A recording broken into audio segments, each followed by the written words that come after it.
so soft and safe. You've got your heart locked up,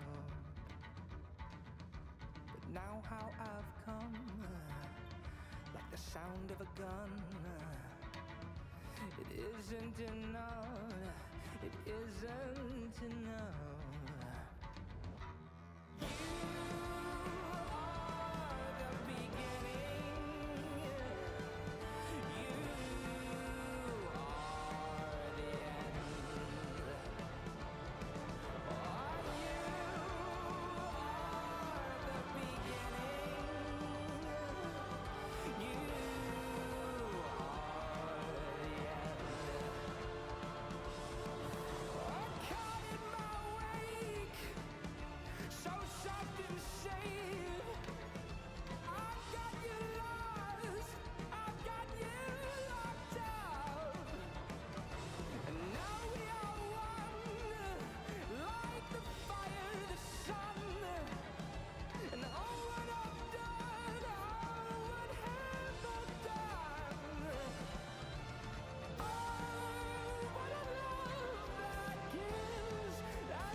Good and safe.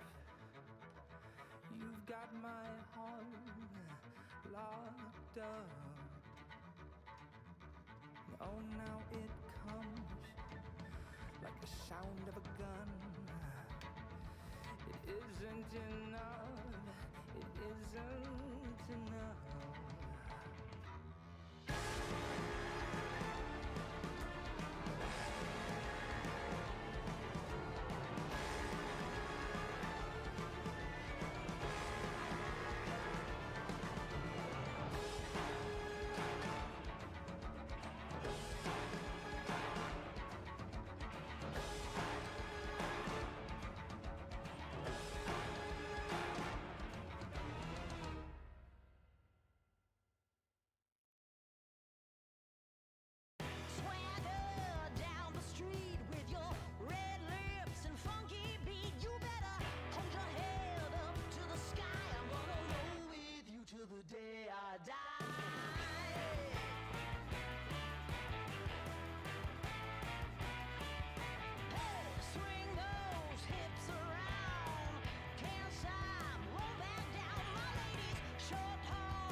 Hello.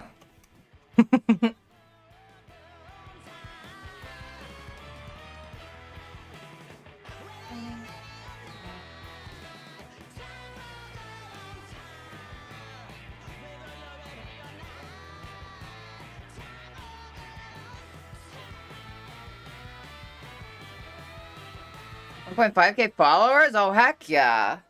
Fuck yeah, that's awesome. I guess we did hit it last night.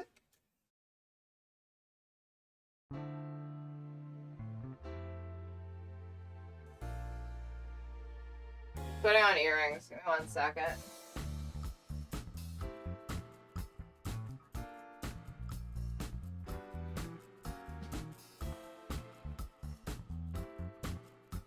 Sorry to say, everyone, today's outfit is not nearly as glamorous as yesterday's, so... Plus, I didn't want to wear the push-up bra and have to fucking fiddle with it all stream again. Yeah. So instead, I'm wearing the push-up shirt. Because I'm obsessed with having my titties visible now.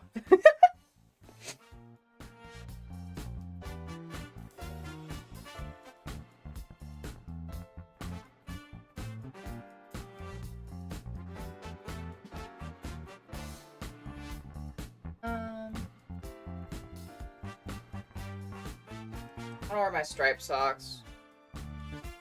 Fuck it, we're wearing the stripy socks.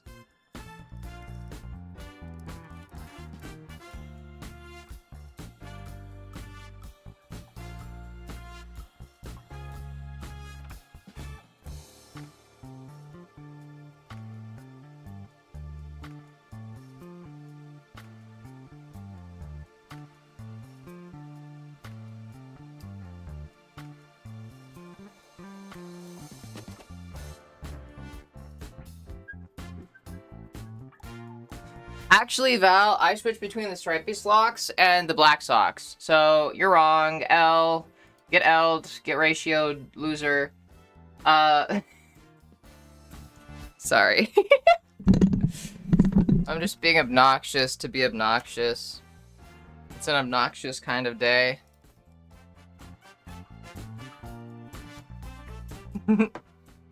Hi. T-shirt. Yeah. I'm a little groggy today. You'll have to forgive me. Went to my girlfriend's house last night, and we didn't get there until, like, after 3 a.m. And it was a very heavy night. Yeah, but hi. Yeah. You think I look good now? Wait till you see the shorts. Alright, let me tell you, the shorts? Greatest shorts in the world, okay? Sexiest shorts. No, nobody's ever worn shorts like I'm wearing shorts right now. Okay? Everybody says they love my shorts. Everybody says this. Everybody says my shorts are the best shorts they've ever seen. Everybody says that my shorts are the best shorts they've ever seen on me as well.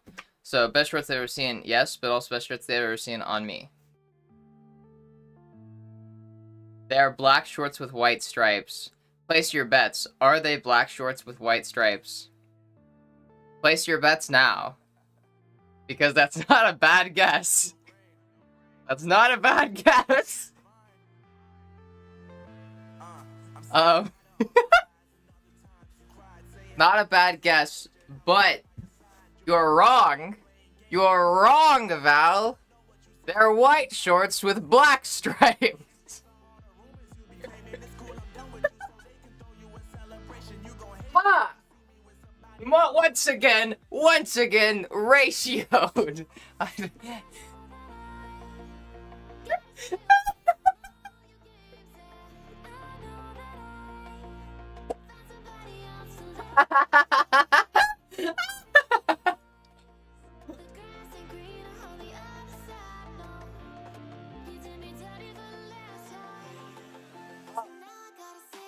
Also, hold on, I had something for you. Wait.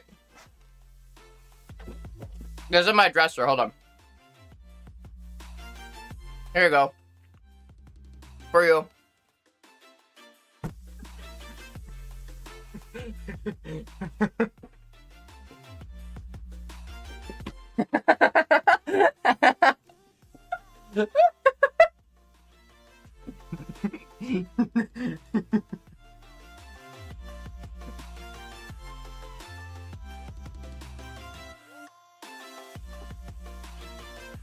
That you offering boops? No, that was me. That was me handing Val an L. You can depression in business. What?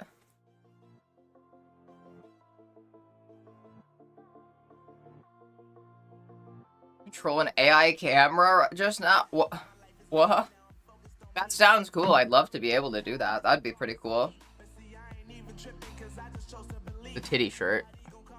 This one, I'm not wearing pasties with this one. That's one of the reasons why I'm wearing this.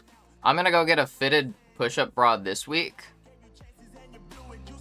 So that way I don't have to wear pasties or fiddle with like the fucking push-up bra. Cause like if I'm wearing this like my push-up shirt, I have to just wear the push-up shirt. Damn. Titties. Yeah.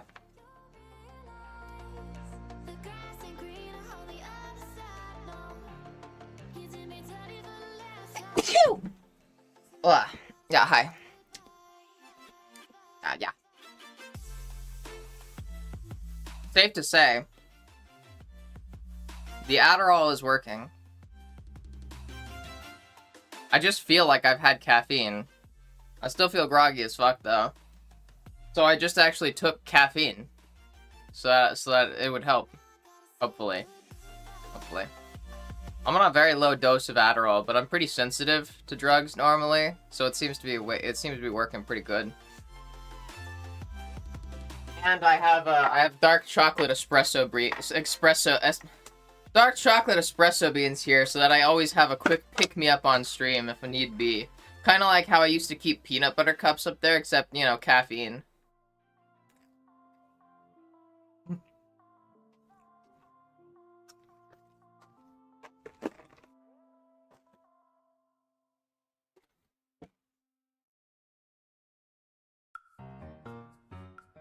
Remember, Sage? You think my curls are amazing. Wait till you see my shorts. Let me tell you, everybody says that I have the best shorts. The most hot shorts. My shorts look the best in the business. Everybody says this. Yeah,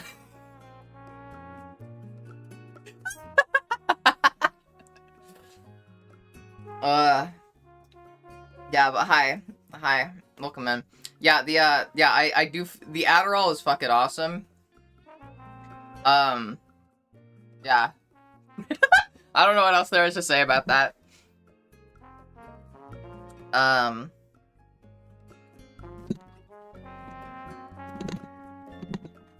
on a second, I'm seeing what's making the desk shake so much.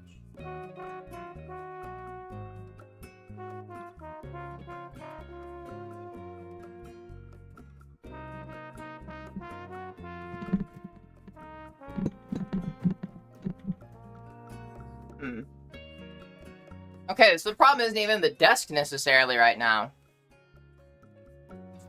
How's everything in your world? Yeah. I recently started. This is my second day taking it, so I feel good though.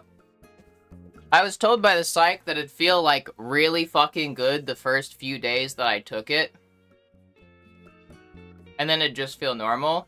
I haven't experienced that though. I just feel normal. I think it might be because I might have taken stimulants before when I was a kid, so it's not like this is like something new that I'm taking. But, yeah. I just feel normal. It didn't feel like super magical. Like, it was hard to even notice that that it was even doing anything. It just, yeah. It just feels kind of like caffeine. Like if I was just caffeinated, like, constantly. Like, just, like, had, like, a little bit of caffeine, like, throughout the entire day. Which, admittedly, is really good. That's normally why I like caffeine so much, is because it makes me feel like that. So this is just caffeine without the caffeine. Because it's meth instead, so, yeah. I love treating ADHD by microdosing meth. We love that here. God damn titty shirt. Only bad downside to the titty shirt is just it pushes it like compresses my chest. Which is what causes like the push-up effect, but also it's just... I feel called out. Heck yeah, as you should. I was actually talking about you specifically, Shire. I was calling you out. I was trying to call you out. I want you to feel targeted here. Everybody, point at Shire. Point at Shire and like, just like, eyes. Just eyes. Let Shire know that they have eyes on them. Sorry, Shire. Let me say... Oh, wait. Let me set up captions and YouTube chat, and then I'm going to go and say hi's. Captions are up. I don't know what I'm going to do today, though.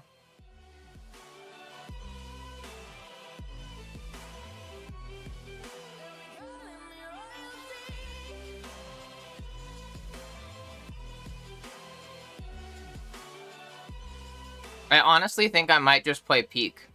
Because Peak is a very good relax game for me, I've noticed. And I just kind of really want to relax. It's going to be a laid-back stream. But hi Violet, hi Alexis, hi Annie, hi Stereo. Hi Captions. Hi Katya. I remembered this time. See, I'm fucking doing it. Yeah, I could keep calling you Leo, but I want to call you by your name, girl. I'm polite like that. I'm respectful like that. I'm a nice guy like that. So, yeah. You know, nice guys always finish last. I don't know what I'm fucking doing, okay? I'm out of it, alright? I'm out of it. On top of being a little bit like I have like a little bit of weed hangover, plus the Adderall. It's I just noticed that it was pinned. Thank you, Alexis. Hi Val and hi Valerie, two separate people, mind you. New uniform top just dropped. Unironically, yeah. Yeah. Unironically, yeah. Trying to start by the cute girls match. Remember, you look good no matter what you wear. Oh, you. You always be wearing the Femboy e-girl socks, and they look fucking good. Okay? I could take them off, and I'm fine going around without socks, but, like, I want the stripy socks. The stripy socks imbue me with powers. The more stripes that I'm wearing on my person, like, the higher my stats go.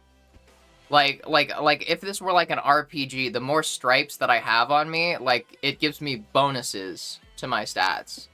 Like, I get extra damage bonuses. I get my speed increased.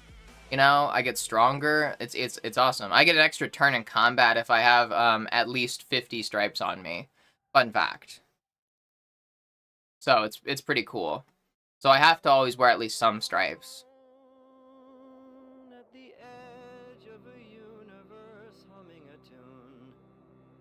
Hi, Cuddle Bear.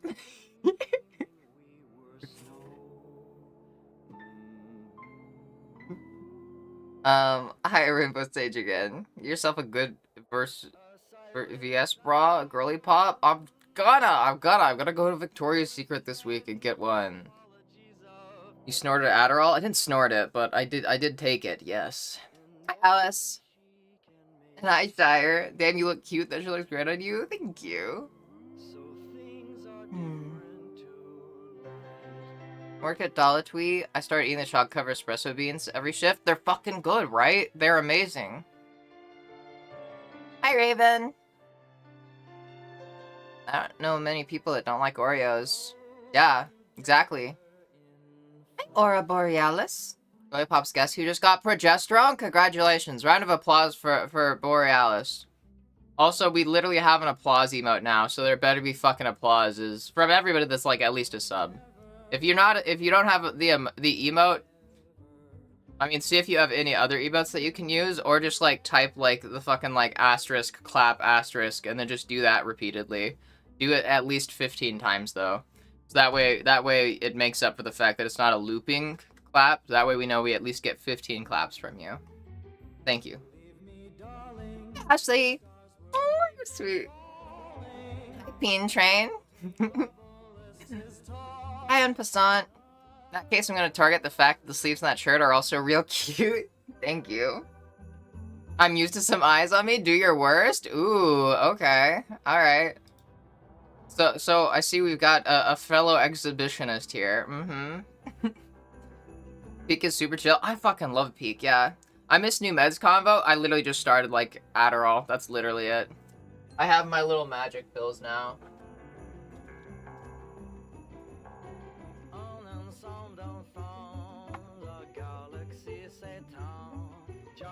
I appreciate your kindness always, Katya. Like, I don't, like, unironically, I don't want to, like, fucking, what is it? I don't mean this as a humble brag, but, like, I feel like that is one of, like, the, what is it, most fundamental forms of, like, respect and, I guess, just kindness and courtesy that you can show somebody is just calling them by their name. Like, calling them what they want to be called, you know? Like, so that's why I try to, like, prioritize that, and, like, why I make such a fucking big effort to remember everybody's names. And don't get me wrong, okay? It's not easy. It was easy. It was, like, really easy when I had, like, fucking, like, what, like, 5 viewers per stream? Like, I had, like, 5 people in chat. Now I've got, like, so many, but, like, weirdly enough, it is easy to remember the names. I feel like a school teacher. You know, like, how school teachers, like, talk, like, they remember, like, the classroom's names, like, and they have to learn their names over the course of the semester, and then they just forget it, and, like, then they go to the next class, and they have to learn everybody's names again. I feel like that. I feel like I'm getting really good at memorizing names. Like, I admit I'm not perfect, obviously, so I appreciate the patience with me, especially when I'm struggling to remember a name. Mainly when I switch from calling somebody something, like, that I've been calling them for a long time, switching that. Like, you know, with Avery and Bella, like how I was like, oh, like, what is it? The other day I was like, I literally ingrained Bella into my mind, so I'm sorry, like, I forgot, like, Avery. But, you know, now I'm, like, doing the same with Avery. But yeah, so it's like, yeah. That's what I like making sure that y'all know that I recognize you as people. I think that that's important. At least that's an important thing, like, to me. Because I don't... I've said this, like, ever since I started streaming, but I don't want people in chat to feel just, like, I don't know, names on a screen. I do want to, like, show y'all that I see you, you know? If that makes sense? That I see you. If that makes sense. In the limited ways that I can, you know? Which is also why names are important, because that's one of the few ways that I can, like, show that I recognize people, and that I see you. That makes sense. Weeder and Adderall is a great mix. Not according to my psych. According to my psych, it's not a great mix, but yeah, I'm gonna cut back on weed just so it doesn't conflict so much. But obviously, I'm not gonna stop weed. Nice guys finish last because they make sure the girls come first. Damn fucking right. Except we don't need to further the narrative of, like, don't give the nice guys any more ammunition. Either e-girl socks or dogs out. That is the options today. And we got them legs for gamer socks. Damn right. These socks up my gaming skills. Too bad there's a negative IQ effect. That's okay. My IQ is already in the negative. You can't, like, my IQ is at 0. You can't go below 0, okay? There's a minimum on my stats, so. Does this makeup you look good in anything? Thank you. You're very sweet. Hi, Kathy. You getting compliments? Yay. Can't freaking find them damn beans out here for some reason. What? Beans? Beans? Hi, Jazz. Thank you, everybody, for the applause. Clapping your cheeks. What? I demand attention. Here's your attention. There, I gave you some attention in the medium of Ellie NFTs. You now have Ellie Crypto. You have Ellie Crypto now. Well, does that work? Is too big for us? What? I redeem unlock a random emote. Can I unlock Ellie-gasm? I I think you can. Wait, let me make sure that it's actually in there. I should have all emotes. So let me see. Yes, you should be able to theoretically, but it's random. It's a random chance, but you can unlock Eliasm, yes. Also, I'll do the fit check in a second. Let me finish catching up on chat, and then we'll do the good girl too. I remember everybody's name too, but I forget a lot, and that's okay. That's normal. Like, I'm of the mind of, like, as long as you're trying, that's, like, the only thing that matters. Because, like, there's a lot of people who won't even try. So, yeah, like, those people are, like, the people where it's, like, lame. Like, but as long as, like, you know, it's clear that you're making an effort, if somebody looks down on you for that, I think that they're a shitty person. Because I think that, like, it's pretty basic empathy to understand that people aren't perfect. And, like, somebody, like, that's doing their best, but isn't, like, but is still struggling, that doesn't mean that they're a bad person, because they're still making an effort. They're trying to be a better person for you. And I feel like just recognizing that is, like, just basic empathy. Like, being patient and understanding is basic empathy. Like, it's the same thing with, like, fucking, you know, accidentally, like, dead naming or misgendering somebody. Like, when you have to, like, switch, like, names or switch pronouns or whatever, like, a lot of people struggle with that, and it sucks, but, like, most of the time, like, trans people do not give a shit. It's like, as long as you're trying, like, that's all that matters, because as long as you're trying, too, there's the guarantee that eventually you won't struggle anymore, you know? Because you're actually trying, you're making an effort, you're trying to, like, change that, and it's inevitable, even though it might take a long time, that eventually that will change for you because you're trying. You're actively making the effort. How hard it is to change is you know, debatable. Like, it changes for person to person, but you know, it's inevitable as long as people are making an effort. It's like that with me. Like, that, so yeah, I just be patient. Patience is a very, very, like, important thing when it comes to empathy, and, like, showing empathy towards others is just being patient with them. And understanding that we're all flawed, and none of us are perfect, and we all struggle, and we all, how do I put it? We're not always good people in every regard, but that doesn't mean that we don't want to be. If that makes sense? Yeah. Anyways, want to have another, if you want to have to remember yet another name of Courtney, well, hi Courtney, nice to meet you. I will do my best. Obviously, it might take me a bit, but I will do my best, and eventually I'll get it down. See, Katya, I think I've been struggling to get Katya's down for a few weeks now, maybe even like a couple months, but like I feel like I'm finally getting it down, you know? So, heck yeah. Give me reminders. Unironically, give me reminders. This is like, I'm not gonna be upset if I'm like, oh hey, Peen Train, you're like, call me Courtney. I'm not gonna be like, okay, fuck you, I guess. Like, I appreciate it. You know, it'll help me with remembering. Like, you know, so yeah, don't be afraid of doing that. I love reminders. I hate so many people feel like it's rude to do shit like that, and like, for me, that's kind of necessary. Like, it's really helpful for me when people remind me of things like that. So I'm not gonna get upset or think you're rude if you ever do. That goes for anybody here. But yeah. Can't believe you, Ellie. Wait, what did I do? I don't even remember. That was like 6 minutes ago. When I was in school, it got to a point where teachers wouldn't even calling the students by their names, just nicknames. I was Bug. Damn. Interesting. Avery, new name, same tits, yeah. Wait, I'm a people? Yes, you are. Indeed you are, Shire. Forget the names of people I see and work with every day. I'm impressed you all remember any of the names in chat. Yeah. It takes up most of my brain space, which is why, like, you know, like, I'm pretty stupid. Like, what? Okay, I'm not. Which is why I struggle with thinking sometimes, is because I have most of my brain storage space dedicated to remembering names of people, unless they're people in person. In person, I struggle a lot with names. I'm not gonna lie. I struggle a lot with faces too. I'm bad at recognizing people.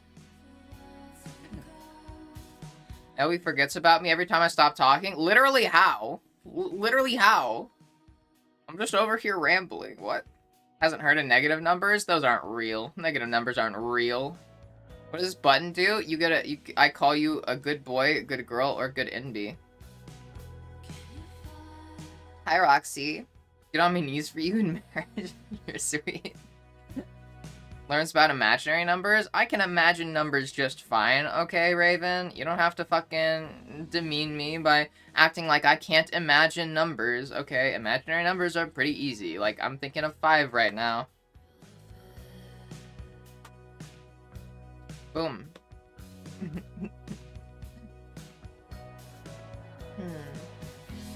Like, for real, if you fuck up, just apologize, correct yourself, and move on. Yeah, don't make excuses for why you fucked up. I hate when people do that. Yeah, because then they're trying to justify it. It's like, dude, just own up to the fact that you made a mistake. It's okay to make mistakes. I don't get mad at people for making mistakes. I get mad at people for making mistakes and then trying to justify why that wasn't a mistake. Because that's when they get transphobic. When they get defensive and they don't want to acknowledge that they made a mistake to such a degree that they're willing to say, okay, well, you're actually wrong. Like, that's stupid. Happy. Thank you, Courtney. Does this also help? We'll say yes, it does. Thank you. Hi, Ellie. I'm Ashley. Hi, Ashley. I'm Ellie. Only because they're unlocked already, but there's some that aren't. I don't understand that. I don't know who Inwin is. That's okay. Yeah. If you know the name, remember, I'm Jasmine. I'll be in hard mode. Jasmine Rain. I'll probably just go with Jasmine. I'm assuming it's Jasmine, Jasmine, and not Yasmin, right? I've known like Yasmines, like with the more, what is it, Latin pronunciations. What do you mean how? What do you mean? What do you mean? What do you mean? How? What do I mean? It's like, okay, look, I will admit I have a short attention span, but it's not like I forget that you exist. I'm just preoccupied having like 10 conversations at the same time. Numbers that no one's ever heard of, like Glorp. I can imagine a Glorp. The Glorp is a number. It's a number of something. I don't know what. It's a number that represents exactly 10,357,000 and 1. Boom, Glorp. Imaginary number. I imagined it. I came up with it. Be impressed. Hey, Lyric. Okay. Enjoy your Lyric. Alright, chat. Remind me later. I have to like say something nice to Lyric later in the stream, just that like she can see it in the VOD. We'll give her a passcode, like at some random point during the VOD, and then if she comes in the next stream and says the passcode, and it's like the correct passcode, then we'll say free I don't know, some redeem that's not too much, we'll say some random redeem, free squats, free Scottish, free Scottish belly or mommy voice or squats. Always got to leave an option to make me suffer. Usually my cage is locked and I've swallowed the key. What? But can you imagine dragons? The flashbacks. Dude, the flashbacks. Oh, the misery. Everybody wants to be my enemy. Does Ellie have object permanence? What's that mean? I'm just kidding, I know what that means. Yeah, a little bit. Like half. Ellie's so smart, so much smarter than Dummy Fox Squirrel. I wouldn't say so much smarter. Maybe a little bit smarter, though.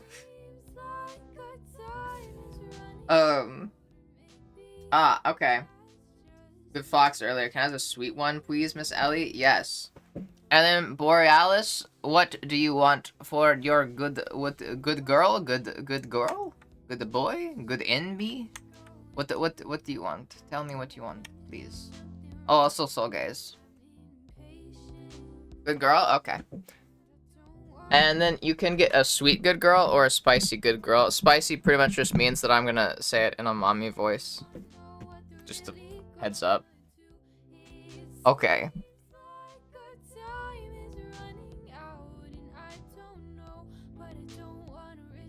I'm just doing the soul stare right now. I was gonna do the good girl at the same time, but I feel like I have bags in my eyes. I'm tired. I am eepy. Could have spicy tonight? Yeah, I'd say so. I think the only thing is that I'm just like, this is kind of going for like most good girls, like spicy or sweet. I'm like just trying to like kind of shorten them. I used to do good girls and it'd go on for like, what, like I'd go on for like a few minutes saying stuff. And I'm just trying to shorten that just because I noticed that kind of like takes it out of me, like after a while. So I'm just trying to like do shorter ones that are more simple and like immediate, more to the point, you could say. Just because that makes it easier to like do them, especially when I'm feeling like out of it, you know? That makes sense? Yeah. Earbuds out? Okay, yeah.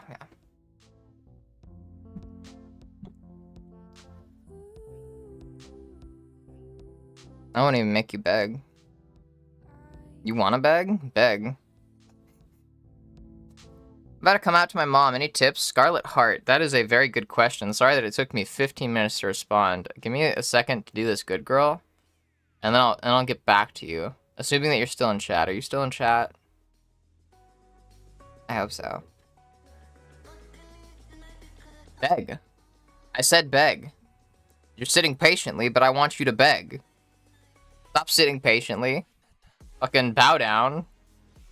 Prostrate yourself in front of me and start begging. The power that I feel. Okay, good. Yeah. Alright, Scarlet Heart, I'll get to you in a second.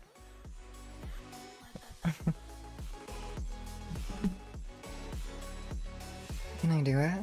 Hold on a second. Let me get water. Warm up.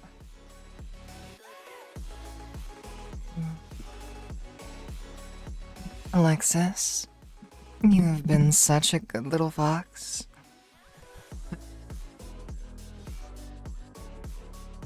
Keep behaving yourself, and you look so cute when you beg. You're such an adorable little worshiper. It's a little pathetic, but in a good way, if that makes sense. But good fox. Good girl. Keep up the good work. Prostate yourself. It's a good thing she doesn't know I'm live right now. Oh, damn. I'll go easy on you this time. But yeah. Yeah. Good thing. That's a good choice of information to keep from me. Grab chapstick real quick. And then Borealis. I do, as you see, there is the option of making you beg, but I'm not gonna make you beg since it's your first time getting it. I still... Mistress need a chapstick after that? I've been needing chapstick for a minute, I'm not gonna lie. Yeah, you're okay. Borealis, you are such a good girl. Thank you for being here. And thank you for behaving yourself and being so cute. Good girl. Keep up the good work, okay? Oh, and before I forget, Alexis and Borealis, both of you better say thank you. Okay? And I'll do the fit check while I grab chapstick, because chapstick's in my purse right there. Hey, Ellen. I just slammed my chair into my desk. That made everything shake. Let me plump the titty real quick. Hold on. So sorry I didn't say it automatically. You're okay. It's okay. It's fun having to give you a command anyways. So, you're good. Or... What? Take your old man's advice and prepare your young heart. Take your old man's advice and prepare your young heart. So, yeah. We got the shorts. You can see here my band-aid from doing my injection last night. And everyone you know says it gets much easier. Damn, right? Yeah, see, this is what I'm saying. Feeling fucking good about myself today.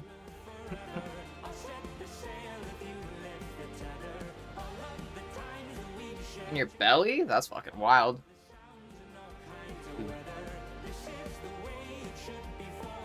Also, yeah, Alice, thumbs up there.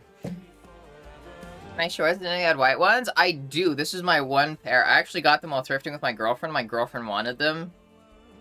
But I took them. But obviously my girlfriend, like, I'll bring them to her if she ever wants them. We share our clothes. It's just hard to share clothes when we live in two separate places, you know? Hi, BTM. Hi. Been a minute. Yeah. And then hyperfixation dump for envy. Okay, let's see. I'll explain some of the thoughts I've been having lately around my game. How's that sound? Around the TTRPG that I'm writing, because I'm a massive fucking nerd. That was fucking aggressive when I said that. Sorry.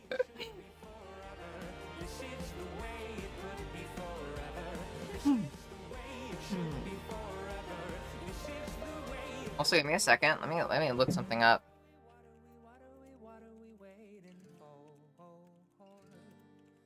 For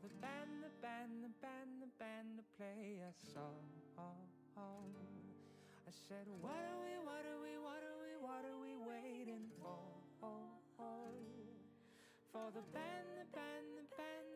to play a song.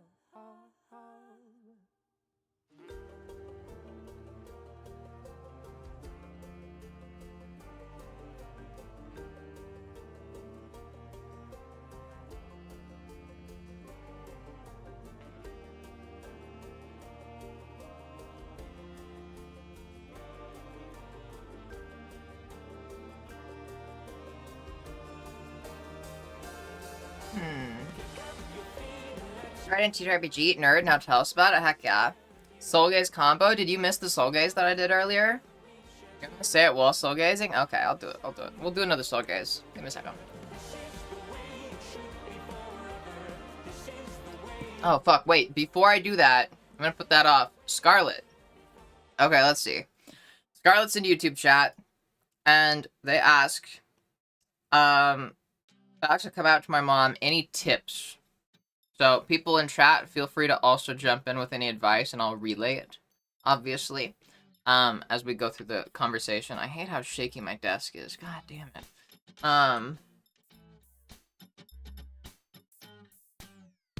Could just take the wheels off of it. I've never thought about that before, but I could theoretically just take the wheels off my desk. I need something to put under it to hold my desk up after, but I could do that. Interesting. Anyways. Yeah, okay. Scarlet, let's see. Honestly, the difficulty of answering a question like that is that the advice that I give you is extremely circumstantial to, like, it's very personalized to what your relationship is with your mother, as well as how your mother is, you know? Like, what, is your mother generally supportive? Is she not? You know, is she conservative? Is she, like, fucking MAGA, worst case scenario? Like, all that stuff. Like, are you still living with her? There's a lot of factors to keep in mind when it comes to coming out. So, those questions. I'm doing this before the hyperfixation dump because I told Scarlet that I'd do it after the Good Girls. So, yeah. I am a woman of my word. But I could also... Never heard her speak about anything LGBT related. Do you have any idea about what her thoughts, like, are generally when it comes to politics? Seven Demon? Yeah. Hi, okay, whatever, mate. Welcome in. Financially dependent on her. Okay, let's see. That's gonna be rough.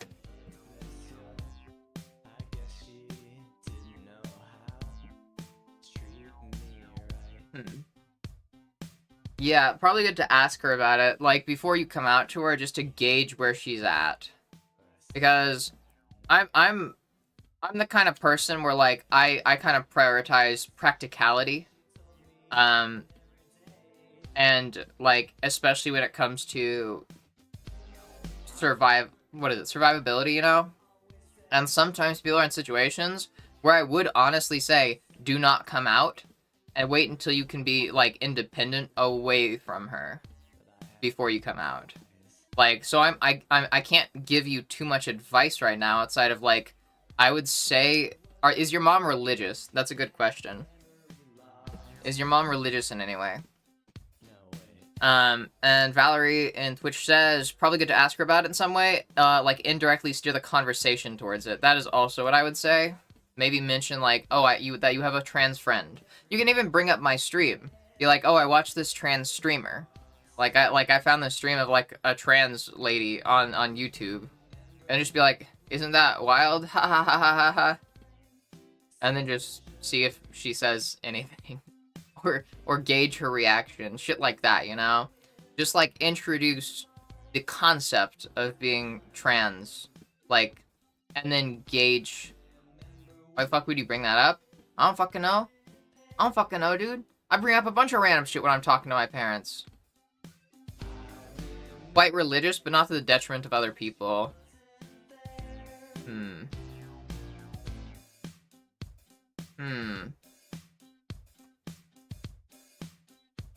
I was direct with my parents, knew they would be okay-ish. My cousin's kid is a trans man, they were okay with it. We aren't super close to parents, only child. Came out at 39, I called them, had them both on the phone. Was very, very direct. Something along the lines of, I'm trans, I feel better like this, and it makes me happier, I feel good about this, and gave them what name I wanted to go by. They were a little confused, but were overall supportive right away. That's good. Ooh, yeah. You could, yeah, like what Valerie says, tell your favorite video YouTuber came out as a trans lady and show her philosophy tube or something. Yeah, you could do something like that. Mainly you just want to, like, when you say transgender, does your mom make a gross face? Does she go, like, or something like that? You know, like, just the little things. Pretty and cute and pretty cute. Thank you. But, like, yeah. Yeah, it sounds like you're in a real gray zone. I'm not sure what advice I can give. And I don't want to give advice if I don't know that it's like, if I don't know for sure, like, or at least if I don't have an idea that it's going to be helpful, you know? Like, I don't want to be the reason, I don't want to, like, tell you to go for it and then be the reason that you get kicked out or something like that, or you get cut off. Hey, Sarah. Sorry I'm late, I was falling off a mountain. It's okay. I mean, next time you should just not climb a mountain. Have you ever thought about that, Sarah? Like, come on. You know that there's an Ellie stream. You should have been here on time. Like, desk fucking shaking makes me very upsetty. You should have been here on time. You should have known. If you didn't go climb a mountain, you wouldn't have fallen down it. Would you? Me when I hear transgender, yeah. You should be ashamed. Be better next time. I don't want you to be ashamed, I want you to be better. Put away that shame and use it to grow as a person. As a person and as a chatter. Try to make a call right now. I would say she would struggle to understand, but try to. Okay. Ultimately, it is your call, and you know your mom better than I do, so if you think that is the case, then I would just say, be firm. Be firm is, like, probably the most important thing. Like what Ellen was saying in Twitch chat about, like, coming out and just being very direct. Don't, like, try to be very, like, direct and firm, or, like, don't say, like, oh, I've been questioning my gender, like, you know, like, don't be like, oh, I think I might be trans, like, just because people often take that as an indication, like, that you're not certain, and then they use that to try to get their foot in the door of, like, okay, well, you should take some time to think about it. Without realizing that these, like, before, like, anybody even comes out, they've probably spent years coming to, like, you know, the realization and the conclusion that they are trans. So, like, I would just say be firm, be like, I'm trans. And, yeah, like what Elwin said, let me see. Like, I'm trans, and I feel better, and it makes me happier. Like, I feel happier this way. And you can also just be like, like, I'm trans, and I feel happy this way. And I know it's gonna be confusing and might be hard to understand, but it'd mean a lot to me, if, like, you would be there for me while I figure this stuff out and while I go through this process, What not to say? Hey, mom, you're trans. Yeah. Don't say that. But I would just say the most important thing is just be firm and be direct. And don't focus on, like... Don't get too into the weeds, I'd say, unless, like, the conversation becomes that. If your mom starts asking about, like... And she probably will, but, like, if she starts asking about, like, what made you come to this conclusion and stuff like that, then you can talk about it. But, like, overall, just keep it short. Like, I would say, like, the actual, whatever you're saying, like, when you say, Mom, I have to tell you something, and then you say the next thing, try to keep it to the point, I would say. Be firm, be direct, And then just emphasize that, like, this is what would make you happy, and you want your mom to, like, be a part of that journey, I guess. But yeah. I don't know. But I guess that's what I would recommend. And I would hope that it goes well. Again, obviously, I will add the asterisk. I don't know the situation very well, so this advice is this advice is for if you decide to come out, and if you think that your mom would be supportive, then go for it.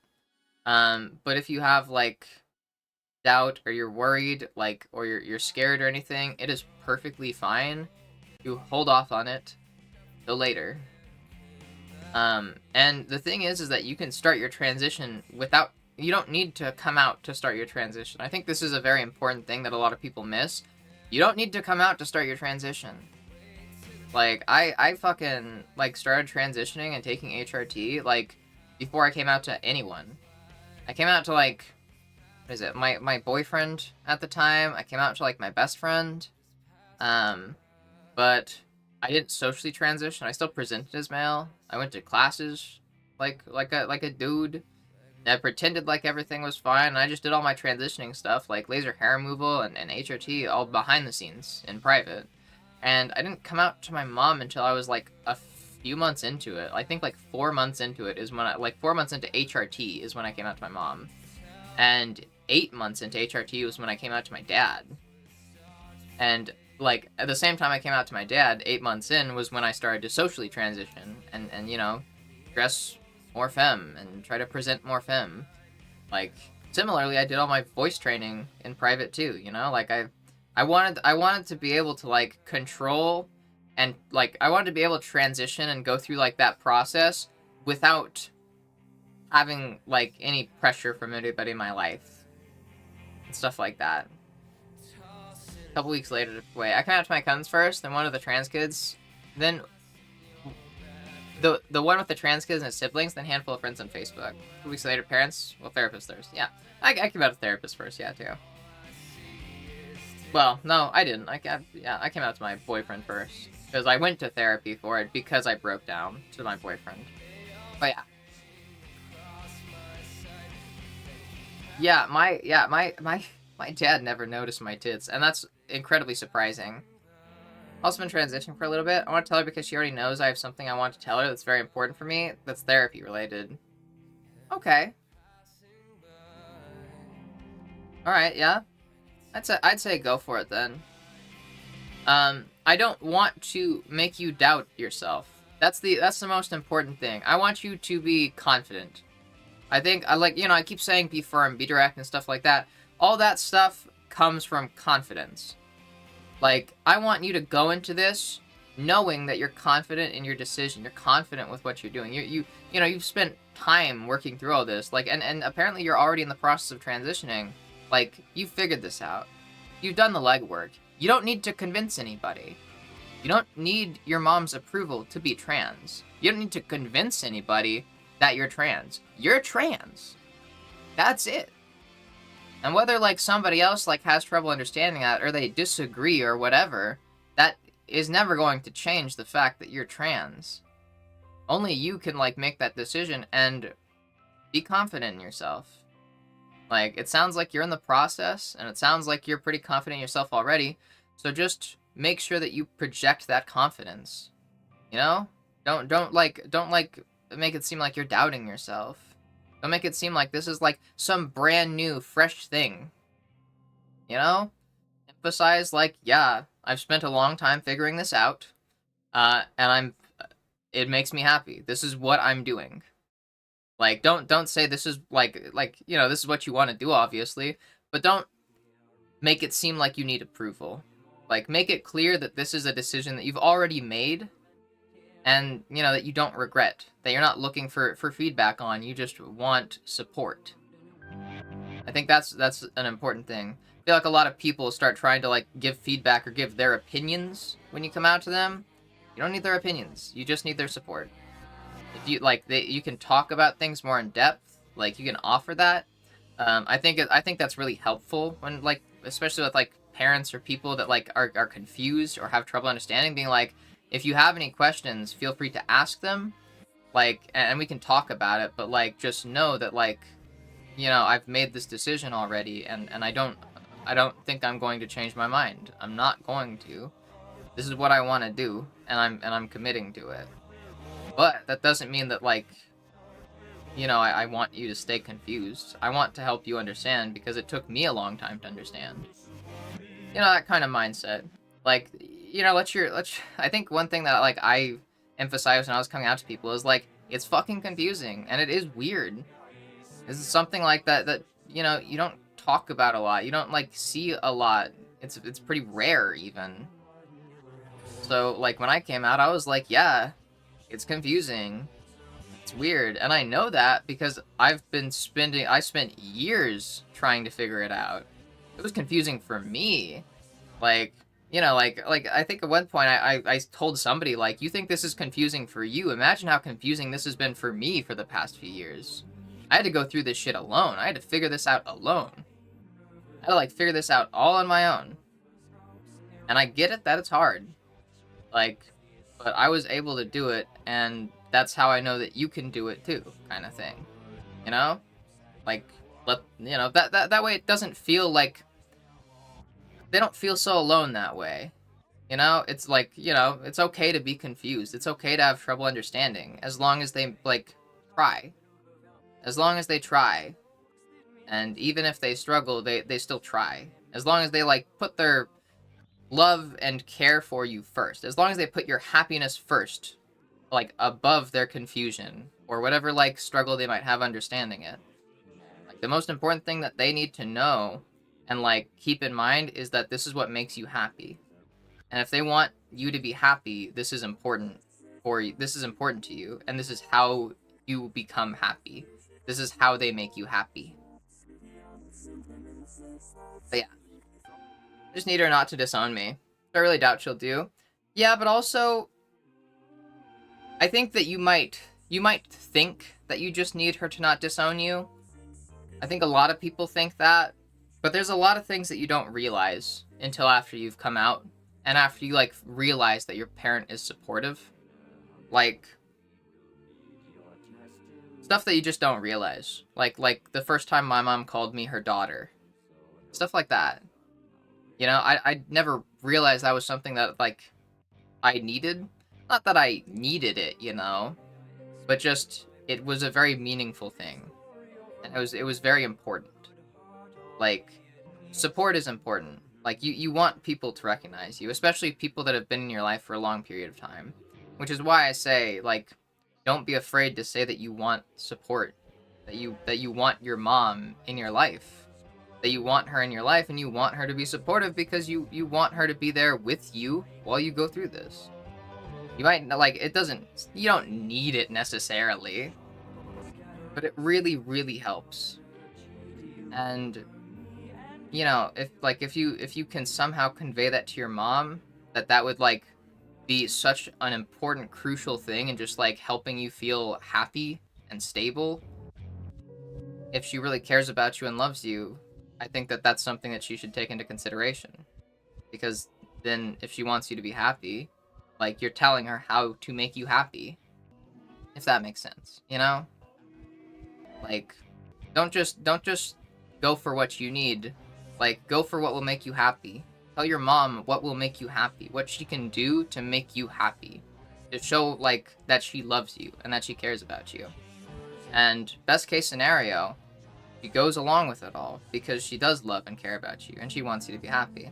Worst case scenario, she doesn't, like, but like we already established, you don't need that. So, you'll still be fine either way. But if you have that hope in your mom, I would say, you know, give her that opportunity to make you happy. Even if she doesn't take it, at least you know that you gave the opportunity. That it's not for a lack of trying on your part. You know? If that makes sense? I feel like I might be struggling to, like, convey what I mean. But, like, tell her what you want from her. Tell her what you need from her. That's pretty much it. This is all just assuming that coming out goes well, too. But, like, you know, she's gonna be very confused. And that confusion often it comes from a place of concern. My mom really did not want me to be trans, and we argued for like 2 hours when I came out, and you know, when I first came out to her, like, and when I, like, early on, she wasn't the best, you know, and admittedly, she said some things that, like, really stuck with me and still really hurt me to this day, you know, but since then, she's, like, tried to learn and grow, and she has a lot. She's like, gone out of her way to try to, you know, make me happy, to try to be the person that, like, you know, I need her to be in my life. And so I appreciate that. And she was confused when I came out to her, and she was concerned. She was scared. She didn't want me to be trans. She kept arguing with me because she didn't want me to be trans because she was scared that I'd get hate crime. She was scared of, like, the ways that I would struggle in my life. And I feel like a lot of parents, like, a lot of their confusion and denial and frustration comes from that. Because they understand that by being trans, you are making your life a lot harder.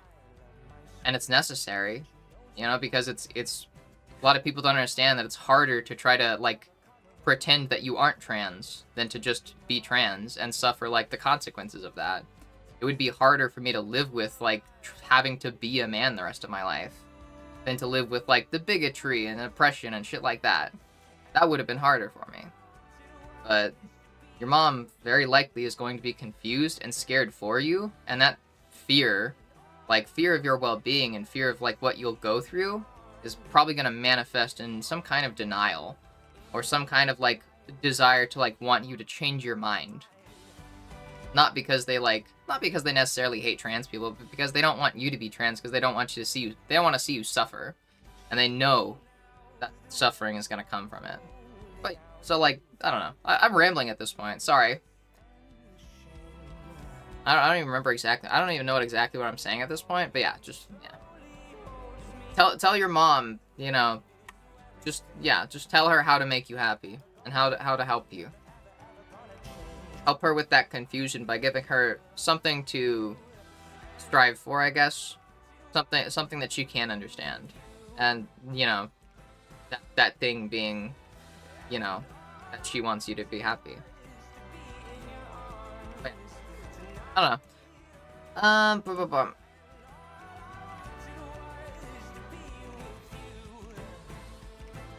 See what I missed in Twitch chat.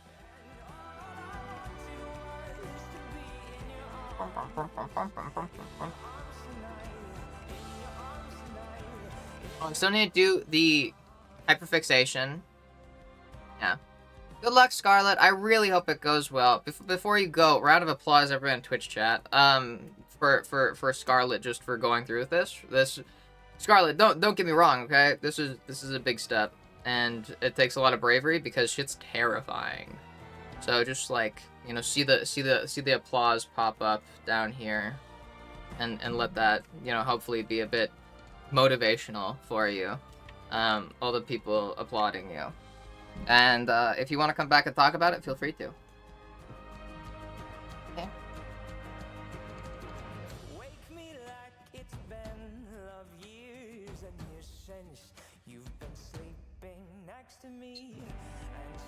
Growing tits does wreck your balance, TBH? Yeah, it really fucking does. It throws off your center of weight. Like, it throws off your weight distribution in your body.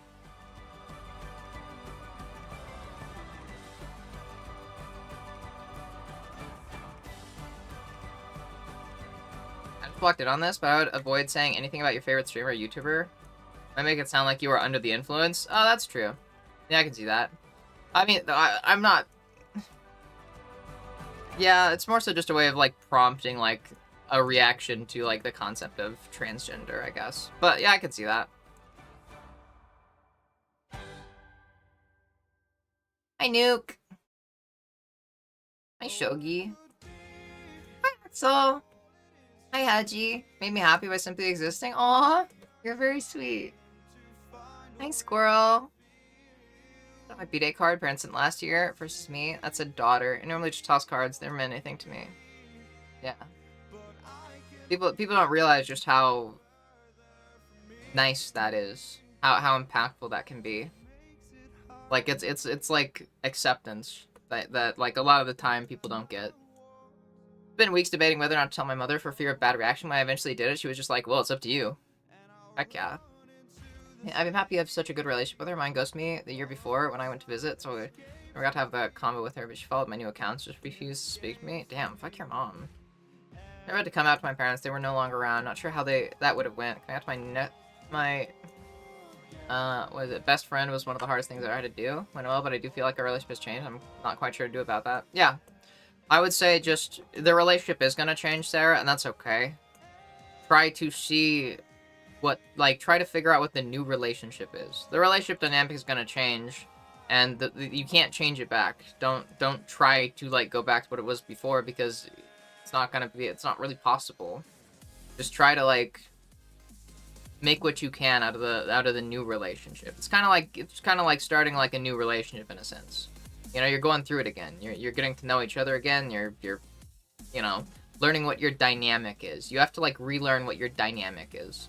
I had to do that with my best friend when I came out to him, because we used to be, like, fucking big muscular gym bros together, and he talks about how he misses, like, his gym bro.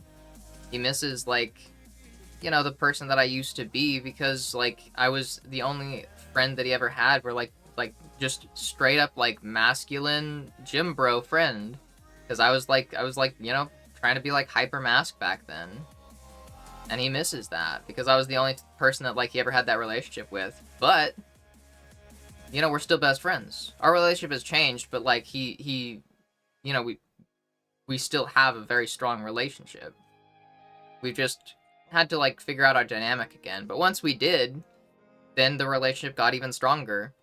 Because now, you know, I'm, like, my full authentic self with him. And we have a much deeper connection now because of that. Our relationship before was really good, and it was really cool, but there was always that block because I was never, like, I could never really be authentic. I always had that in the way. That always got in the way somehow. So with that gone, we got to figure out our friendship again, and now it's stronger than it was before. So yeah, as long as both of you are willing, I think you can try to figure it out. Just, you know, get to know each other. Figure out your dynamic again. What's the best case coming out scenario you've heard of? Find out your parents are trans too? I don't know if that's even best case. Like, that's just, I feel like that's just, like, neutral. I don't think your parents coming out as trans, like, necessarily makes it the best case scenario. I think the best case scenario is just, like, full acceptance. Whether that's because your parents also come out as trans or not. The best case scenario is just your parents, like, fully accept you and, you know, make the switch really easily. They fully support you, are willing to, like, help you in whatever way you need to, you know, transition, to you know, get what makes you happy. That's the best case scenario. If your parents also happen to come out as trans during that, then okay, cool. But, like, that's kind of, you know, insignificant to the larger best case scenario that is just full acceptance. Hi, Sky. Not all heroes wear capes. Sometimes they wear stripes. Damn right. Mom, I'm die. I'm scared for the exams. I don't think I went well. Waiting for my grading on it anxiously. I'm sure you did amazing, Axel. Like, I don't stress yourself out. Don't overthink it. Normally, that's always how it's gonna feel. You know, that's always how it's gonna feel after, like, an exam. It's always gonna feel fucking bad. At least that's my experience. Every time that I felt, like, fucking scared or bad, I'd get it back, and it's like, oh, it's like a B. Yeah, good. That's good. It's like, sure, like, it's not the best, but it's good, you know? Don't, like, beat yourself up. Don't, like, stress yourself out. Just, you know, it's gonna feel wacky until you get it back. And you might be pleasantly surprised. And maybe it does, maybe it didn't go well, but I'm pretty sure that it would have gone well. I can't imagine you getting anything below a C, honestly. Like, you're pretty smart, like, and you know what you're doing. And I saw, like, you know, the pictures that you sent me and the stuff, like, you're putting effort into this. And as long as you're putting effort into it, it's really hard to get below a C. Unless you've got a dickhead teacher, that is. But, like, literally, like, so much of it is just putting effort into it. What is a B? Oh, it's numbered. In American, let's see, 0 to 60 is F. So if you have anywhere between a 0% and a 60%, that's an F. 60% to 70% is a D. 70% to 80% is a C. 80% to 90% is a B. And 90 to 100% is an A. So I would say, like, I can't imagine you get anything below, like, a 70%. Like, and that's good. Like, 70% is good. Like, that's still, like, you know, well above passing. At least in American standards. American standards, anything that is above 60% is passing. Because we have, like, a fucked grading system for some reason. I've seen, like, other grading systems where it's, like, what is it, 0 to 20% is F, 20 to 40% is D, 40 to 60% is C. But, like, no, I'm talking, like, 70%. Like, I can't imagine you getting below 70%. Like, as long as you're putting in effort and actually paying attention in class, it's pretty hard to get below a C. Like, you could fucking struggle so much, and, like, as long as you're doing those two things that, like, it's literally just about participation, basically. Like, you're fine.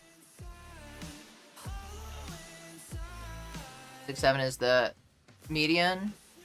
Depends on the place. For me, it's 7. Like, minimum to pass. Yeah, I can't imagine you not passing then. Yeah, like 7. Yeah, I feel like 7 is, like, probably the yeah, that's, I mean, 1 to 10. 0 to 100. Yeah, I'm talking about, like, I can't imagine you getting below 70%, so I can imagine you getting below 7, like, in your terms. Like, I can't imagine you not passing, honestly. Like, the only way that I can imagine that, as long as you're putting in the effort, is just, like, you have a really shitty teacher who deliberately tries to make his class hard. Because I've had teachers like that, where they make it so that their goal is not to, like, make it easy for you to pass. Their goal is to make it really difficult for you to pass. And those people fucking suck, mind you. That's not what it's supposed to be like. You should not be making learning deliberately hard for your students. You're supposed to make it easier for them. You're supposed to be there to help them succeed. You're not trying to make them fail. So I fucking hate teachers like that because it's counterintuitive. Like, it goes against your whole purpose of being there. You're not trying to make them struggle. You're trying to help them understand and learn. And if they are struggling to learn and understand, then you're a bad teacher. Because you're shitty at conveying what you're trying to, like, teach them. Like, that's your whole fucking job as a teacher. Is to make things easy to understand, like, and to, like, help other people understand it and retain the information. And if you can't do that, if that's hard for you, you're a bad teacher. And if you do that and you're like, ha, I'm just a tough teacher. Ha, that's cool. I'm a good teacher because I know that my kids actually have to put in a lot of effort to, like, learn and pass my class. That's not good. It shouldn't be like it shouldn't be like some intense fucking difficult thing for them. You're supposed to make it easier for them. The material is all the same, obviously. You keep the material, like, the material might be difficult, but, like, you need to make sure that, like, they, like, understand the material and, like, retain it. You need to make that easy for them. I just hate fucking teachers that, like, don't put in effort. Like, and then when people, like, when most of their students fail, they're proud of that. Congratulations, you're proud of being a failure as a teacher. You're proud of failing to teach students. You have such a high fucking fail rate that, like, it's pretty obvious to everybody here that the only reason you're a teacher is because there's not another teacher to teach this course. Which is usually what the case is. I had a teacher like that in fucking art history. I had to take art history. There was one teacher that taught all the art history classes. Everybody fucking hated him. His class was incredibly hard to pass. Like, people would get lucky if they passed his class with a C. He deliberately did not like people having A's. Like, he went out of his way to make sure that people would not get A's. He made it difficult to make sure that people would not get A's. He deliberately designed his class so that students would, on average, get a C. And getting anything above a C was very rare. And the only reason he was still there is because there was literally no other teacher to teach art history. But because it's a requirement for, like, any art degree, everybody fucking hated him. Everybody had to go through his class. Everybody fucking hated him. He was, like, a joke. All the students talk shit about him fucking constantly. I actually passed his class, like, I think with, like, a high B, maybe even an A. And the only reason I did is because I just, like, pretended, like, I just did, like, the fucking, oh, I'm just a girl. I'm just, like, a silly little student. You're so smart. You're so smart. This question that you clearly want me to ask, what's that? And it's like, just like when he clearly wanted somebody to, like, ask a question about something that he's talking about, I'd just, like, raise my hand and ask the obvious question. Boom. Got on his good side. He did not grade my papers as hard as anybody else. Like, there are people that put in more effort and more work into that class, but didn't, like, do, like, the fucking stupid little dummy routine, and they got lower grades than me. Which is also how you know it's a shitty teacher, because it's arbitrary. The difficulty is arbitrary depending on how he feels about you in particular. I hate those people. I hate those people so fucking much. They're shitty teachers. If it's hard to pass your class, you're a bad teacher.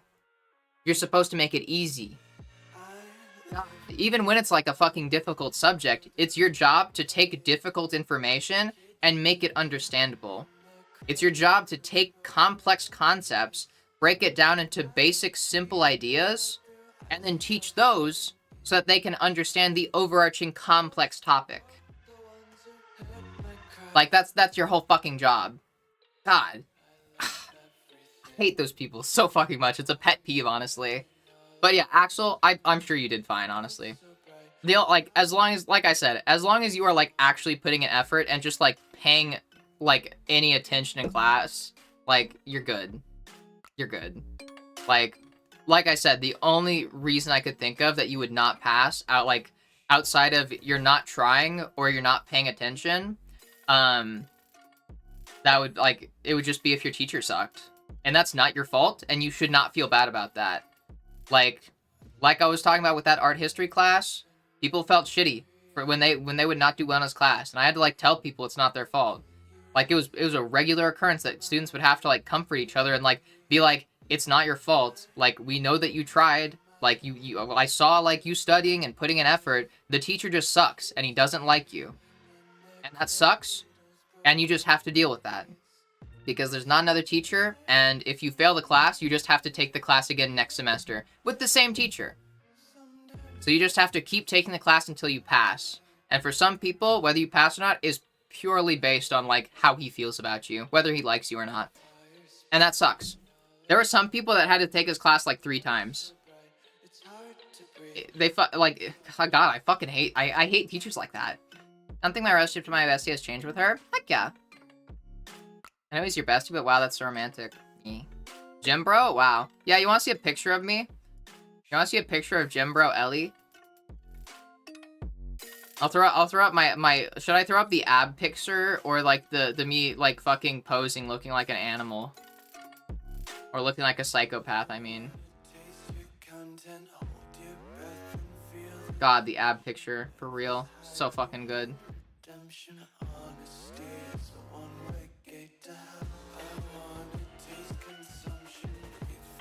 Just...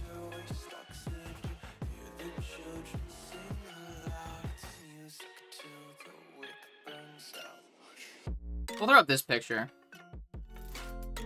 Here's a picture like that's more full show off. This was Jim Ellie. This was Jim Ellie before she transitioned. There we go.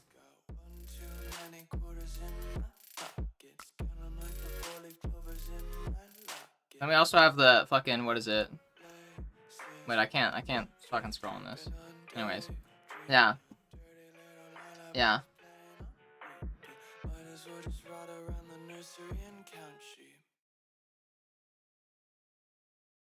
Here, let me switch the pic to show the animal one, because now I'm just like having fun with this.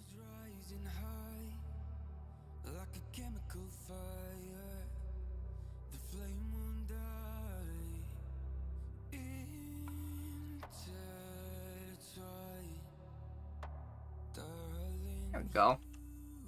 That's my best friend there.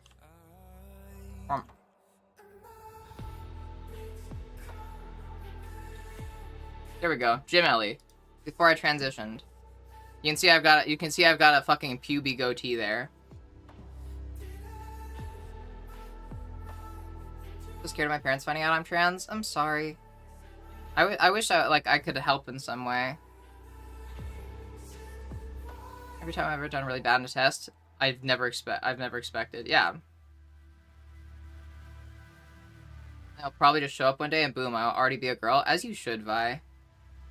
I think both parents coming out as trans as well is extraordinarily rare and unlikely to happen. Could happen. Yeah, it could happen. Yeah, but I think that, yeah, that's not best case. That should be entirely unrelated, like, to whether or not it goes well or not. You should have panicked as much as possible and always blame yourself for all mistakes. Yeah, fucking, uh-huh. In Starlio, above 40 is passing? Heck yeah. Anything below 70 is failing. In America. What? It's not. Part during the test, you're passing gas, that means you're passing. So sad that it's so easy to get a C nowadays. Why? Why? I think it broken numbers too, like 6.4 or 5.9. Interesting. Yeah, so it's basically just 0 to 100. That just sounds like it's like just 0 to 100 with extra steps. Just broken down into like fucking decimals. I have one that if we got like 6.9, they would not give us 0.1 to pass. God damn, I fucking hate those teachers. I hate those teachers. I have a few teachers I like, a few I'm neutral, and one I actually dislike. Yeah. Found C's just mean the students did the bare minimum. We ended up passing students who used AI to cheat on everything because they got a C. Yeah, that shit sucks.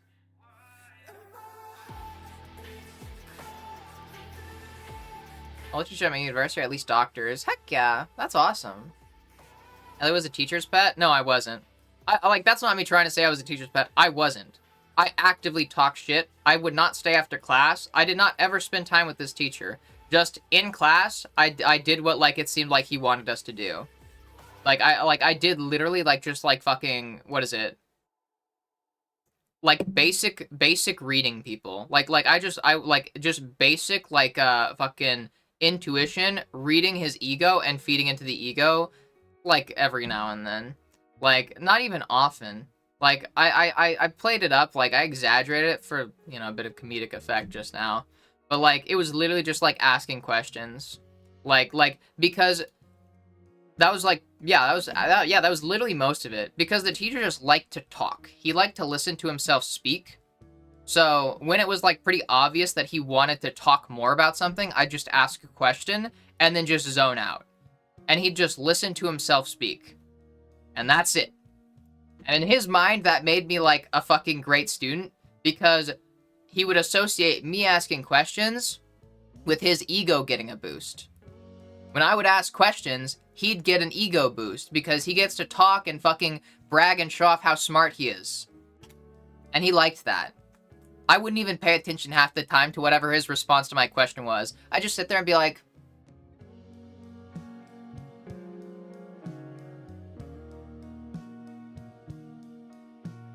and then he'd say, does that explain it? Do you understand? I'd be like, yeah, thanks. And that's it. Then we move on. I, like, never took notes in that class even. I, like, barely ever took notes. I, like, most of the time when I was in that class, I was just on my laptop working on my TTRPG. I'm not gonna lie. I'm not gonna lie. Like, Which is how I know that, like a good portion of that, like, of me passing as well as I did, was literally just because, like, fucking, I inflated his ego a bunch. Because, like, other people put in way more fucking work, and I did just as good as them. Just because I let him fucking listen to himself talk.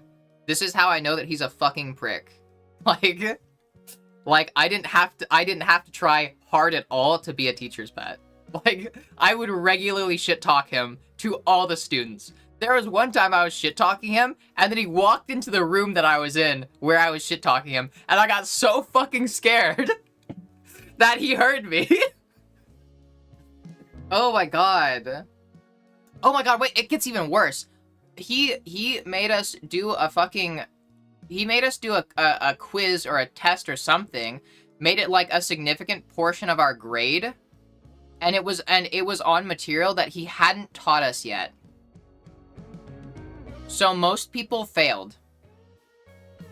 Like, half the class failed. Like, it was all on stupid bullshit. He gave us study guides, and then nothing that was on the study guide was on the actual test. Half of us failed. I think I got like a C on it. And I was one of the few people that didn't fail. Everybody complained to the school, obviously.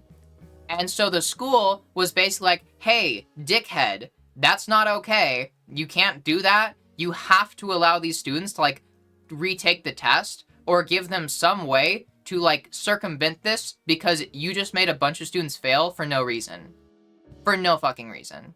This is your failing as a teacher, not their failing as a student. And so the teacher, and this is another, just more evidence of how he's such a fucking dickhead. You know what he did? He came into class and he was like, okay. So apparently there's been a lot of complaints about the last test. So now the school wants me to let people retake the test if they want. So here's your options. You can retake the test if you want by coming into my office during office hours, and I will give you a spoken exam. I will ask you questions, and you will answer them, and if you answer, like, the questions directly, like, if you answer the questions correctly, then I'll change your grade, and I will give you the higher of the two grades. And let me explain why this in particular is bullshit. To anybody that might not understand why this is so bullshit, most people did not do that. They ate the F. Because if you went in, first of all, you can't do it during class time.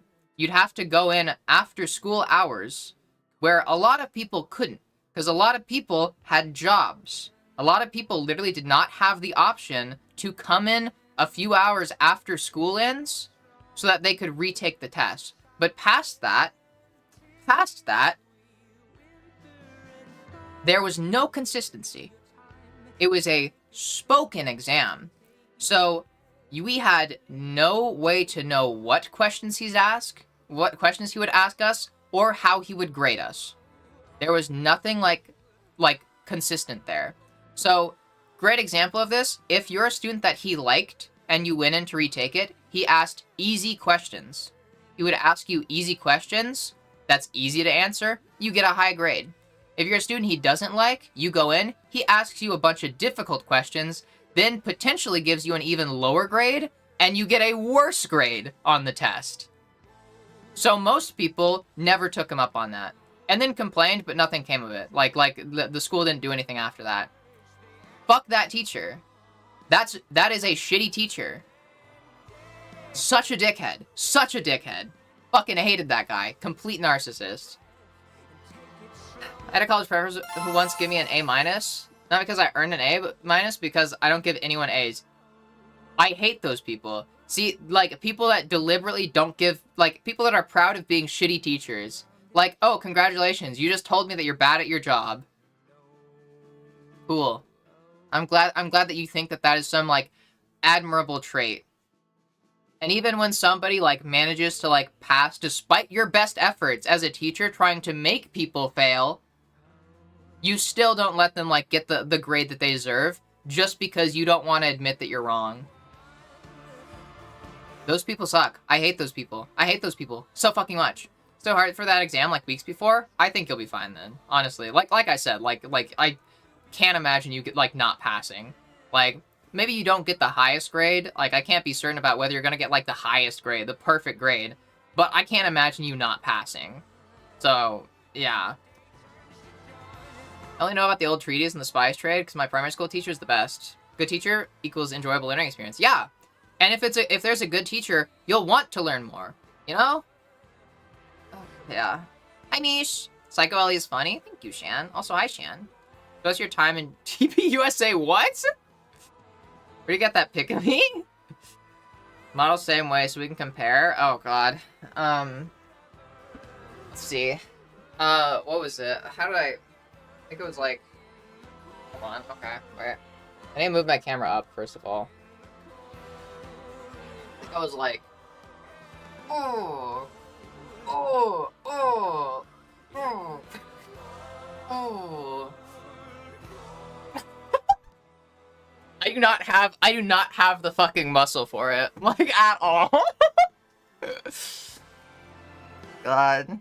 Before and after tummy, please. Here. Here's a better picture of my abs. I'll give you a better picture of my abs that I took once. Is it a better picture? I'm not sure if it's a better picture, actually, now that I'm, like, seeing it.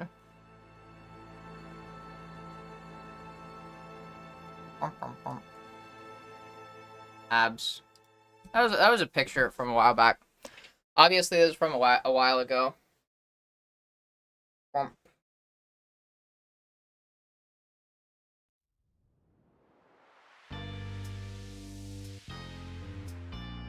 Oh, here, wait, I can, like...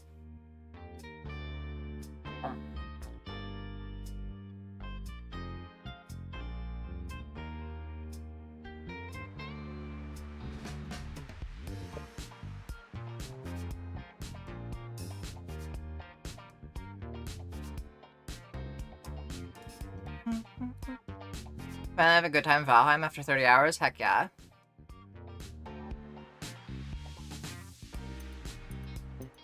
My faith has been restored. It's basically... What? I've loved him. Yeah. How about you release a TTRPG? I would if I could. Favorite bad teacher fail was when our professor's slides, which were screenshots of another professor's slides, and the algorithm on the slides was wrong. Oh my fucking god. I should ask since I just got prod. Does boofing your progesterone work? Theoretically, yes. I'm going to say don't do that, though. Mainly because the dosing of progesterone varies greatly between suppositories and, like, oral, like, pills. Because progesterone, like, it has, like, an efficacy rate of, like, 2%, I think. Like, when like, ingested as a pill.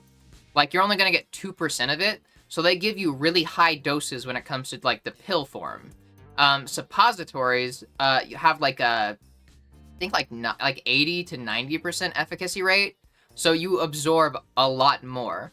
So you can theoretically boof your pills, but that is not going to be good because you're going to be getting an extremely large dose compared to what you were actually prescribed. Like, which is, you know, it's fine wanting to get, like, a high dose, but, like, just get suppository versions. You can ask for suppositories instead of pills. Like, you can just ask your doctor for that. Like, just a fun fact. Like, progesterone, it's nice, but I don't think progesterone is the kind of thing, like, it's not the kind of, like, HRT that you want to, like, have large doses of. Like, especially not randomly. Especially not, like, going from 0 to 100 like that. Because progesterone, like, this is obviously based on, like, testimony from, like, trans women, especially trans, like, women that I, like, see talking, that I talk to, like, in comments and stuff like that around, like, my video about trans periods. Progesterone seems to be the main contributing factor to periods, but on top of that, when you first start progesterone, you're likely going to be very hormonal, and, like, it's going to feel similar to when you started estradiol, where, like, you're going to be hormonal, you're going to be, like, your emotions are going to be more erratic and volatile, and you're going to get really, really, really horny, too. So, it's best to start slow with progesterone and then ramp up, especially if you find that you start having periods. Because if you start taking really high doses of that, that's going to make your periods fucking awful. Like, this is, like, the same way, like, progesterone is just something that, like, it meddles with your, like, hormone regulation a lot. So it's best not to, like, just go immediately on it, like, to fucking high doses, or immediately go off of it from high doses. It's the kind of thing that you need to, like, slowly, like ramp up your dosage for, and then slowly ramp down your dosage if you want to stop taking it. Like, it's just not the kind of thing that you should be reckless with, just because you're gonna feel awful. Like, I kind of, like, got a taste of that when I started doing, when I tried cycling, which is, like, a method that some people use for progesterone that supposedly helps with, you know, better breast development. Because it can help with breast growth cycles, where you basically take your progesterone for a week and then don't take it for a week. And when you do take it, you take double the dose. I tried that and it made me feel fucking awful. I was extremely hormonal. It felt like I was having a constant period. Like I was constantly irritable. I was constantly fucking PMS-y. Like, it was terrible. Like, and a lot of people have that experience with cycling, too. That's just, like, you know, some, like, further anecdotal evidence just to say, like, this is not the kind of thing that you want to fuck around with. It will really fuck up your hormone balance. So you need to be careful with it. So I would say if you want to switch to suppositories, honestly, go for it. You'll get, like, it's way better in suppository form. You absorb a lot more. And I believe that I think I saw some evidence once, like, there's not a lot, because evidence on, like, anything related to trans healthcare is, like, really limited, but taking it orally, there is, like, it does produce, like, the way that your body processes it, and, like, when it goes to the kidneys, it does produce, like, there's, like, a side effect to it that can, like, that can make you more hormonal. It can make you feel, like, not as good as a suppository version would be, just because of something that is produced as a byproduct of how the kidneys process it. Like, they process it in a different way to how it would be processed, like, because it wouldn't be really processed. It wouldn't have to go through the kidneys if you took a suppository version of it. So if you want to do suppositories, go for it, but get, like, progesterone in suppository form. Don't start taking, like, the oral progesterone as a suppository. You're gonna take a really high dose. You're gonna get a lot more from it than you're supposed to. And that can really fuck up your hormones. And that can make you feel awful. So, go for suppositories if you actually want to. That is a better way of taking it. Based on anecdotal evidence, obviously. But that is a better way of taking it. But actually, you know, do it the intended way. No to suppository progesterone boosting in general? Well, I don't see why your doctor would say no to suppository progesterone. That is, like, that's one of the most common ways of taking it, outside of, like, orally. The two most common ways of taking progesterone is as a suppository or as a pill.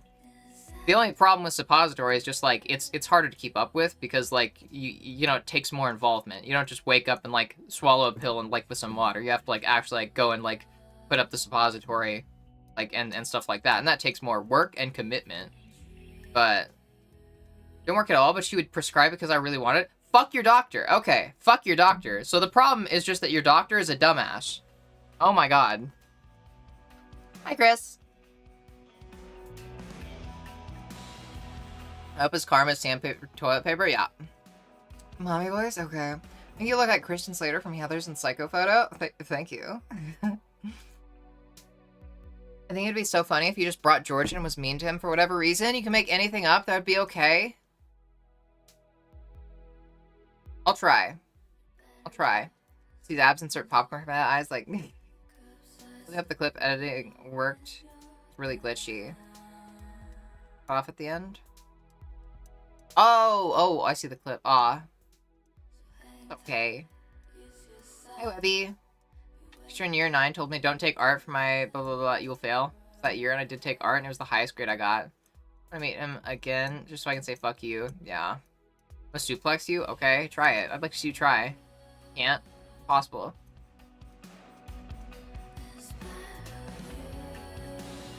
Yes, Axel. Was the ma about just, like, being mean to George? I will in a second. I have an idea of what I'd do. I don't know. I don't know if it's gonna be very mean, but yeah.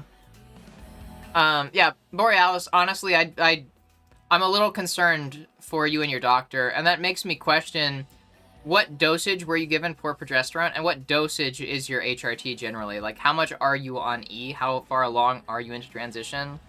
Because a lot of times people like are underdose, and I'm worried about your HRT and whether your doctor is actually giving you an effective HRT treatment plan. But here. Go.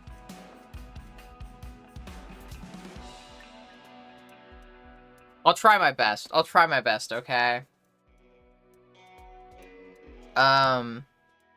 Shit, why am I anxious? Now I feel silly. I feel like I'm doing like a sock puppet show. And I'm getting like bashful. George is in cowboy form right now. Why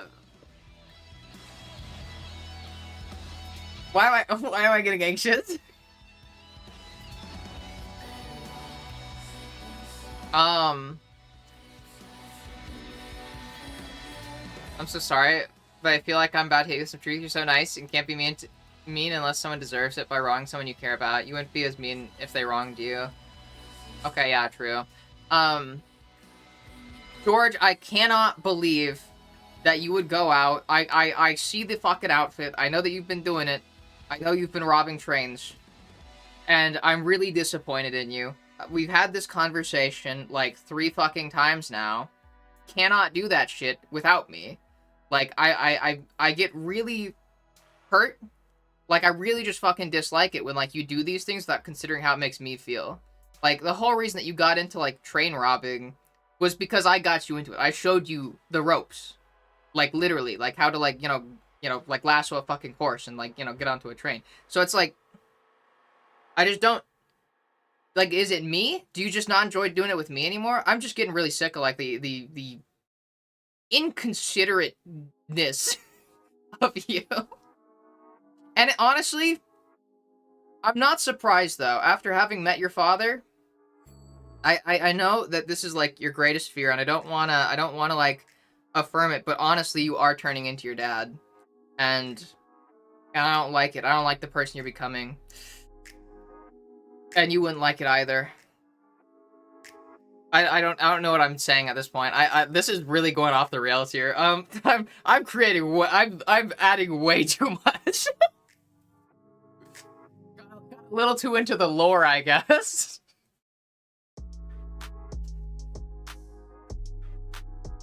You didn't even say anything about the fur on the pillows? I don't think you could get fur on my pillows. Fun fact, Webby, when my bed is... I make my bed in the morning so that my comforter and my blankets always cover my pillows. So that nothing does inadvertently get onto my pillows. So I don't even think that you would get anything on my pillows. You think I can burrow in? I don't think you could. I don't think you could. You'd have to go up against the wall to do that, and I don't think you could. Also, I have a massive pile of laundry on my bed that's just out of shot of the camera. The sweatpants and shirt back there, that's not the laundry. That's just what I was wearing when I got home from my girlfriend's house. Yeah. I need a pee. The gym doctor said they don't really see huge benefits for progesterone, but still prescribes it, no issues.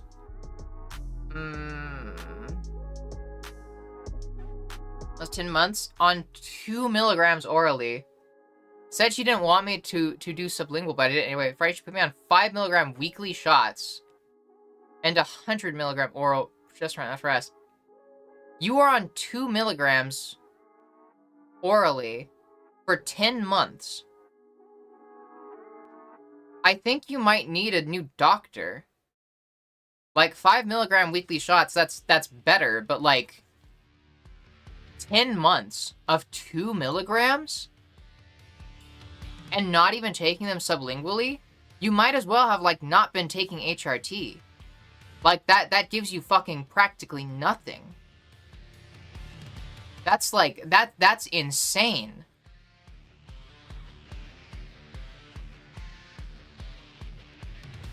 I'm glad that you liked it, Axel. Happy to help.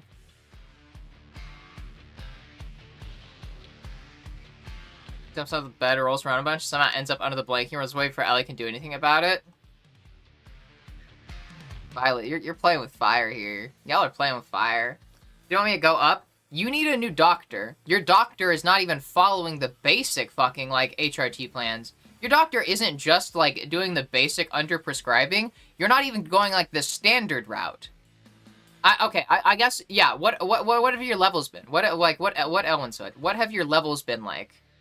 Like, that's an important thing, because maybe you're really sensitive to E. That's theoretically possible, but, like, what were your levels at? My HT through Planned Parenthood for, like, a year and a half, and they were super conservative like that with it, and pushed back every time I wanted to up it. Yeah, this is, and doctors regularly do that. That's one of the biggest problems when it comes to getting HRT, is being underprescribed. Like, that's why I'm always telling people, you need to just tell your doctor what you want, and don't let them tell you what to do. You can let them, like, help you make a choice, take their advice into consideration, take what they say into consideration, but at the end of the day, you're gonna know your body better than they do, and a lot of the time, this is extremely accurate. Most doctors are going to underprescribe you, so if you want more, you just have to be pushy and tell them that you want more. Like, hi, Molly Rizzer. I love my PP doctor. What? What? Huh? Cool, I love my PP too.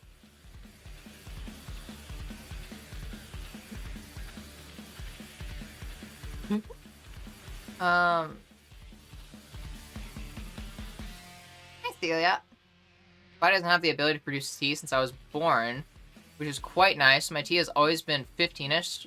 Last estile level was 143, and at my 6-month checkup, I was at 200. She said I want my levels to be 150 or less. Okay, hold on a second. Hold on one goddamn second. I'm checking my fucking levels that I last got.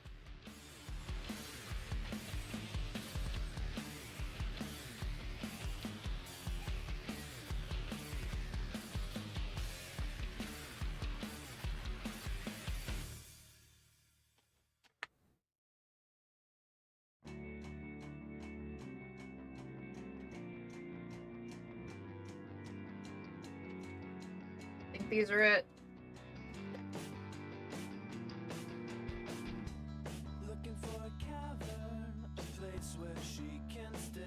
Yeah. So, no. Hair got stuck on my necklace. Okay, so, yeah. 2 milligrams wasn't bad. Alright, so, yeah, okay, that explains it. However, generally you want your S-style levels to be between 100 and 200. 150 or less is it seems to be the standard, but that is also, again, the standard is under prescribing. Like, that's why I said, like it's not even just the standard under prescription, it's, like, just fucking under the standard even. The standard regulations for HRT, like, the recommended guidelines, you know, like, is 150 or less, or 150 or less, from what I understand. That is under prescribing, though. That's lower, like, that's deliberately very low comparatively. Like, generally, you just want between 100 and 200. But the reality is, and this is what you don't, like, this is what a lot of doctors don't fucking tell you, it doesn't necessarily matter. As long as you feel, like, good where you're at. And I can attest to this myself. My E levels, as I was last tested, are at 300. But that's where I feel best. Going above that, I don't like. That makes me feel bad. Going below that, I don't feel as good. So around 300 is kind of my Goldilocks zone, you could say. That's where I feel best. And I had to talk to my doctor about that, because that is 100 over 200, which is like 100, 200 is the standard guidelines. But my doctor doesn't care that much, because my doctor specifically, like, primarily does gender-affirming care. Like, does the gender-affirming care for, like, most of the trans people where I live, like, in the city where I live. And she just explained to me, basically, like, it doesn't matter that much. Like, as long as you feel alright, as long as you feel alright where you're at. like, then it's okay. Like, and so we talked about it, and I was just like, yeah, I feel good. Like, I feel better than I did with less, and I tried, like, doing more, and then I felt worse, so I toned it back down, so this is just what I've settled on after experimenting with my FGT on my own. And so my doctor was just like, okay, that's all that matters then. You're fine. Yeah. Because sometimes people just, like, have higher levels. Like, the reality is that, like, the guidelines are not fucking, what is it? Concrete. They're not like, it's not like if you go outside the guidelines, you're gonna fucking, like, suffer terribly. Some people just go outside the guidelines. HT specific doctor motherfucker lives in Wokesville? Yeah. Oh, good night, Axel. Sleep well. Thank you for hanging out. I really appreciate you. Aww. Love you too. Get some eeps. And I hope that, like, I hope this has helped at least with some of the anxiety. Make sure that you're nice to yourself and drink a lot of water. I promise, like, I'm pretty fucking certain you did good. Yeah. Good night. Let me see. Oh yeah, but yeah, so you don't need to, like, fucking stick, especially because your body isn't producing tea at all. Like, I think that's another thing. Like, you like I said, like, the normal guidelines is 150 or less, but, like, the more generous guidelines is 100 to 200. And even then, that's a guide. Like, that's not the fucking rule. Some people go outside of that. Some people need less, some people need more. It's just about how you feel. And, like, this is all just to say, as long as you feel good with where you're at, that's cool. But if you want to push it, like, I would say, be pushy. And experiment. A lot of trans people experiment with their dosage themselves. So, like, I experimented with mine. I got prescribed, what is it? 6 milligram injections weekly. And that just felt like it wasn't enough for me. So I upped my dosage. I experimented. I pushed it to 8 milligrams. I did 8 milligrams for like 2 weeks. Then I was like, I can still push it. I can still push it more. Pushed it up to 10, and then that felt really good. Then I was like, I wonder if I can do more. I'm not sure, though. And then I pushed it to 12 just to see what would happen, and then I felt bad. That was too much. So then it went back down to 10, and that's where I feel good. So I do 10 milligram injections. I got my levels done, and after the levels were done, and my doctor was like, hey, you have like 300 for your levels in estradiol, I explained that I, like, upped my dosage, that I've been taking like 10 milligrams, like, injections instead of like 6 milligram injections. And then we talked about it, and the conclusion basically was, I feel good.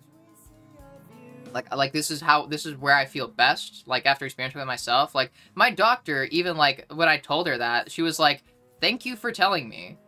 Because, like, almost, like, every trans person does that, experiments with their dosage on their own, and a lot of people just lie to their doctor about it. Like, they just lie about it, you know, and pretend like they aren't. My doctor was like, thank you for telling me that, like, so now I, like, have a more accurate understanding of, like, you know, your medication and, like, what's going on with your body and what you're doing to your body, like and all that. And she basically just reassured me, like, as long as you feel fine, then you're good.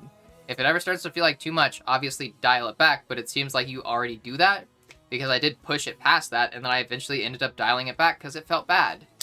So it's really just about wherever you feel best. Like, it is completely fine to experiment with, like, your dosage, like, most people do that. Because doctors, like, chronically underprescribe. Like, like, because the guidelines, the standard guidelines for HRT and like, gender-affirming care are based around underprescription. Like, it's based around being underprescribed. So it's completely fine to, like, experiment. Feel bad, physically or mentally? Both. Like, either or. Like, mostly mentally. You're gonna feel it mostly mentally when you start feeling bad. And it's important that you, like, actually take note of how you're feeling, especially when you're experimenting with your dosage. Like, take note of, like, where it like, how you've been feeling lately, how you've been feeling, like, the week of, like, taking more.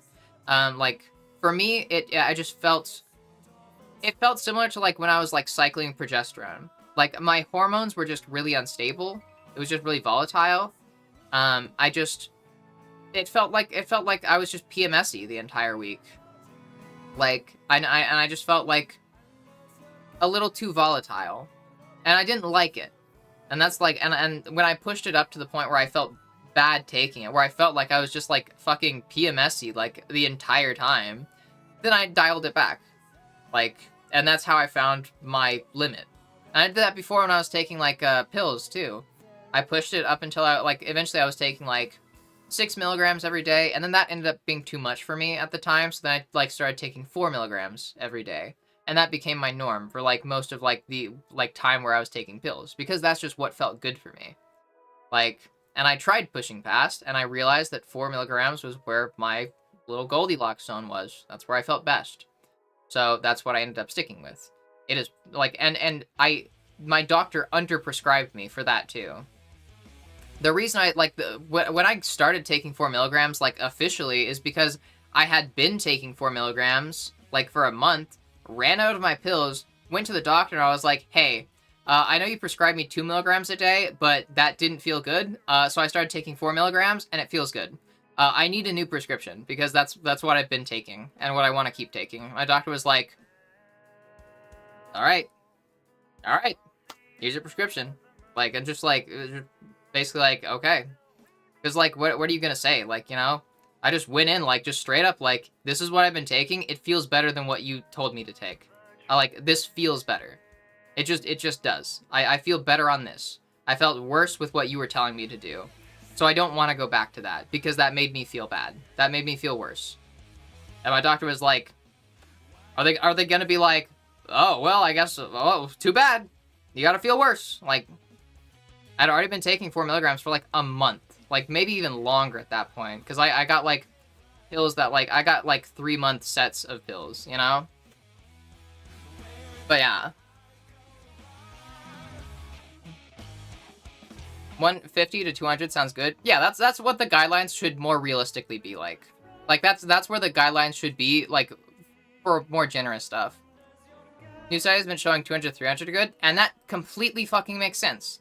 Because like I said, like the standards now are based on underdosing. It's based on underprescribing. And I'll explain to you why. And the reason is really fucking stupid. Do you want to know why the guidelines are based around underprescribing, on having low doses? Is because there's not a lot of research into trans healthcare, so doctors get scared of giving you too much because they don't know what's going to happen. So they just give you too little, because that way at least they're not taking any risks with how much they're giving you. Even if it feels like too little, even if it's doing jack shit for your transition, even if you're having like such like really low impact results from it, they're not gonna like give you more because they're scared and they don't know what like is gonna happen. And that is a byproduct of people not giving a shit about trans healthcare. Which is why I say you just need to figure out what feels good for you. Don't trust the guidelines. The guidelines are flawed. They're based on under-prescriptions, on underdosing you, because that way, at least they don't have, like, because they don't know what's going to happen if they give you any more. That's just all they know. So, it's just fucking lame. Like, that's why I say, figure it out. Like, experiment yourself, and then tell your doctor what you want. Tell your doctor what feels good. It's your body.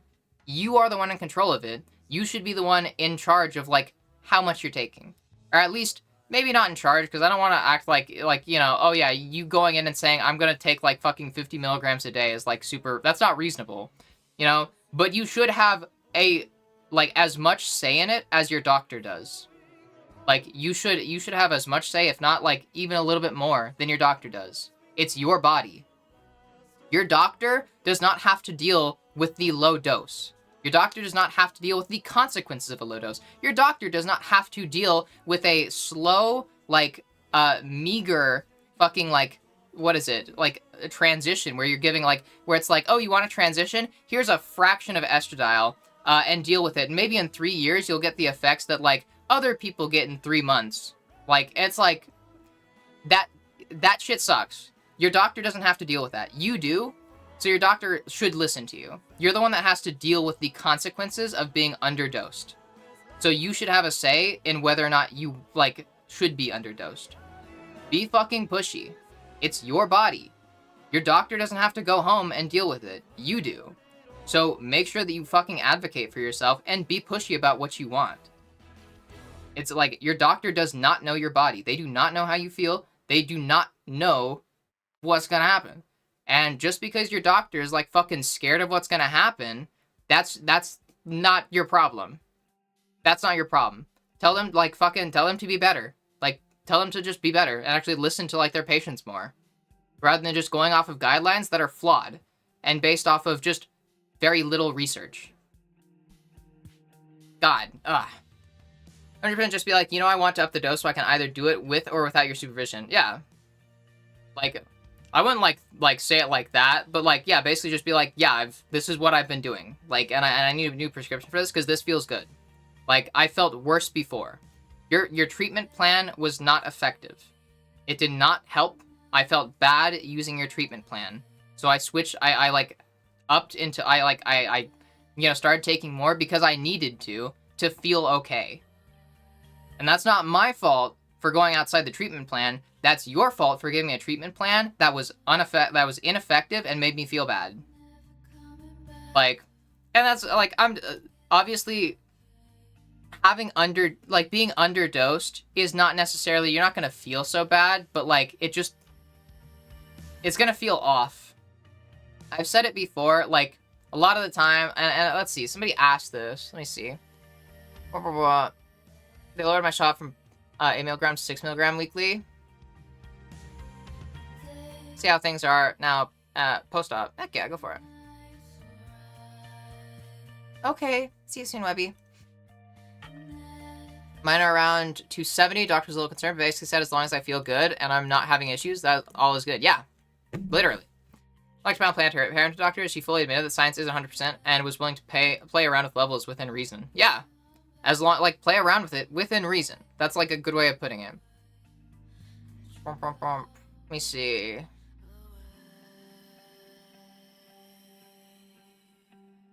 Like, insulin hormone treatments need to be tailored for individuals rather than adhering to guidelines. Yeah, that's, yeah, en passant, that's a good way of putting it. Your treatment, like, your HRT needs to be tailored to you specifically, because everybody's bodies work differently, and everybody has different means of HRT, like, effectiveness. Like, some methods work better for some people. Some people, like, pills work better than shots. A lot of people, shots work better than pills. Some people, shots or pills don't work as well, so they have to use patches. Like, everybody's body is different. You need to have your HRT tailored to what makes you feel good.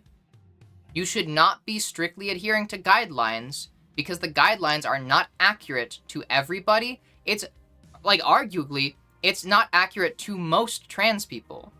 You need to play around with it. Like if you want to get the most out of your transition, out of your HRT, you need to play around with it to find what works for you. And you want a doctor that's going to let you do that. Because if you have a doctor that's going to stop you from doing that, it's a bad doctor. That's more concerned with, like, fucking, like, what is it? Following guidelines than actually looking out for your health. They're more concerned with the fucking guidelines than with making you actually feel good. And that's a shitty doctor. If you're young and don't have a stroke or CV risk, I'd go crazy if it were me. You don't want to go crazy. Like, upping your dose, there's going to be side effects, like, to adjusting. Like, whenever you start HRT, or whenever you up your dose a significant amount, there's going to be, like, side effects that, like, basically PMS-y. Like, you're going to be PMS-y, you're going to feel hormonal, you're going to feel, like, volatile. Like what I was describing when I went to, like, fucking 12 milligram injections. Like, and you need to, like, you know, figure out how you feel about that and whatnot. Think I need a better doctor? I think you do, too. Your doctor, I hate to say this, Borealis, but, like, I don't like your doctor. And I'm really sad to say that most doctors are like your doctor. Like, that's it. I don't think your doctor is uniquely bad. I just think most doctors are bad. Because most doctors don't know anything about trans healthcare. Like, and they're scared of trans healthcare because they don't know anything about it. So they play it safe by underdosing. Like, because it's easier to underdose than to, like, potentially overdose you and not know what they're actually doing. They, like, your doctor just probably doesn't know like a lot about trans healthcare, so they're just underdosing you to play it safe. But you're the one that has to deal with the consequences of that, and you shouldn't have to. You should have a doctor that's not going to just like give you low doses just because they don't want to risk treating you too much. They don't want to risk fucking giving you too much and not understanding what they're actually doing. So yeah, I would highly recommend getting a new doctor. You need a doctor that's going to listen to you and put you first above guidelines. Can't really bad at remembering injections. How do you know they work? Oh, Pool Queen. Hi, Pool Queen. That's what I wanted to answer. I am of a very, very firm belief that I think most people are gonna have an intuitive sense of what they need. Like, not like an accurate sense. Like, you're not gonna be able to be like, oh, I need I wasn't like, oh, I need exactly 10 milligrams of injections. For me, it was just like, it feels like not enough. Like, that's just what it was like for me. Like, when that's how it felt with pills, too. Like, I could just kind of feel that it wasn't enough. Like, I just kind of had, like, a sense about it.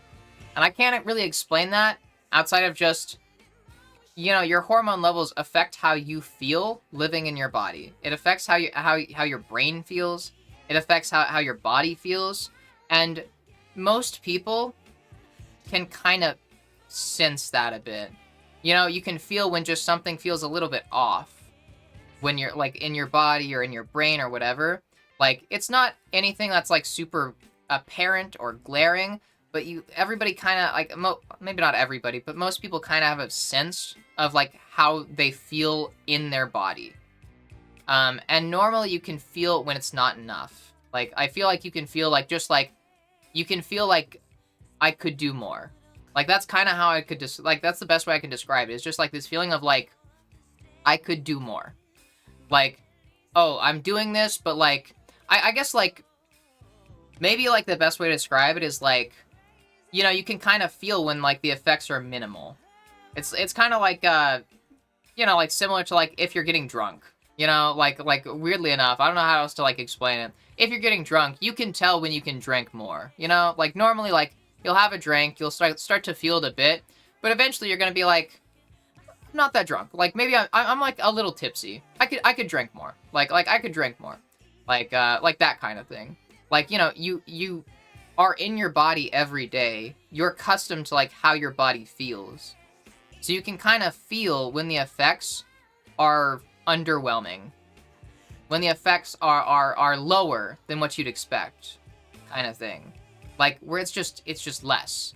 You just feel that it's underwhelming, that you're not getting a lot, that it's low. And, you know, similar to that, it's a lot easier to tell when you've gone too much over.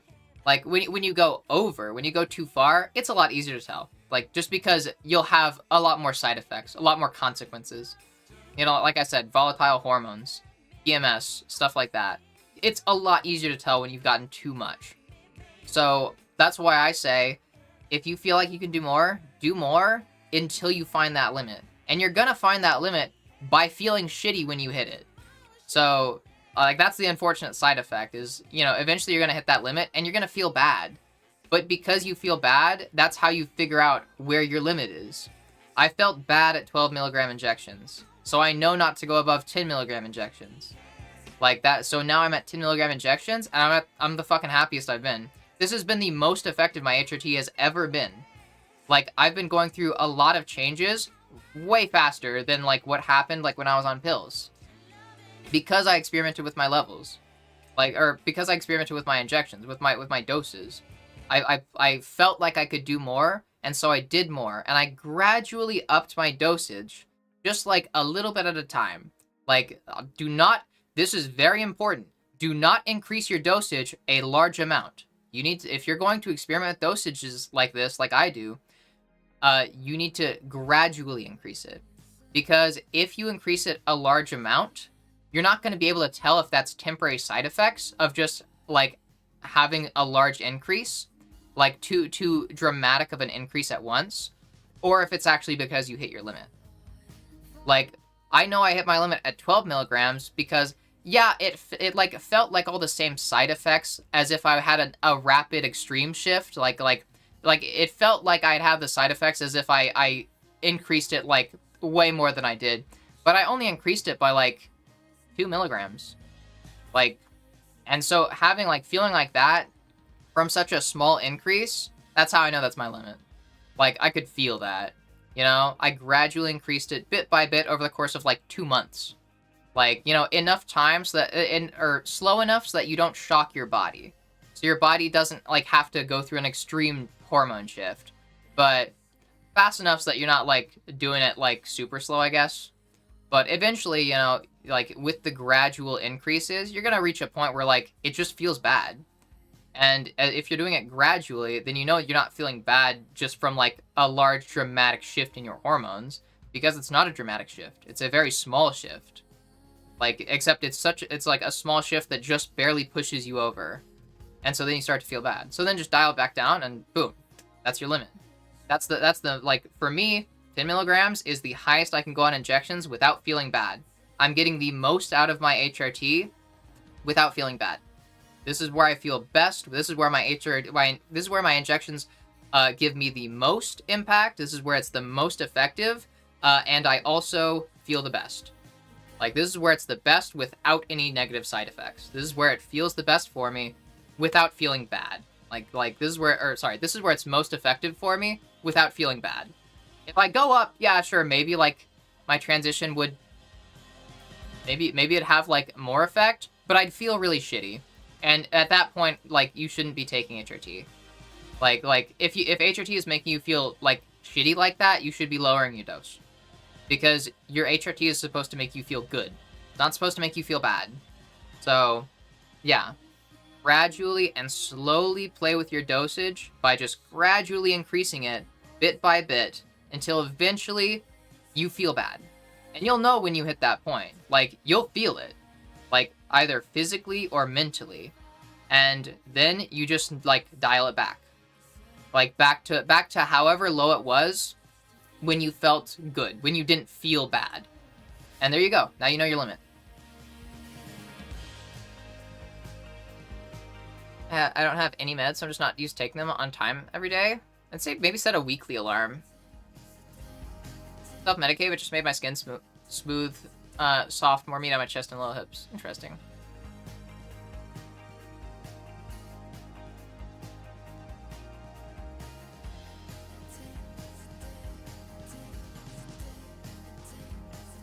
I'm, like, trying to skim chat, because I've been ranting for a bit. Hey, Lyric! I started on patches, but wasn't bringing T down enough, even though T was doing okay. Doc kept playing with dosage relevant for patches, but still T would not behave itself, switch to injections, and ta-da! Yep. Yeah. And some people, it's the opposite. Some people, shots just don't work as well, and patches work. And that's, like, that is a perfect example, Sarah, of why you want a doctor that listens to you and is willing to experiment with you.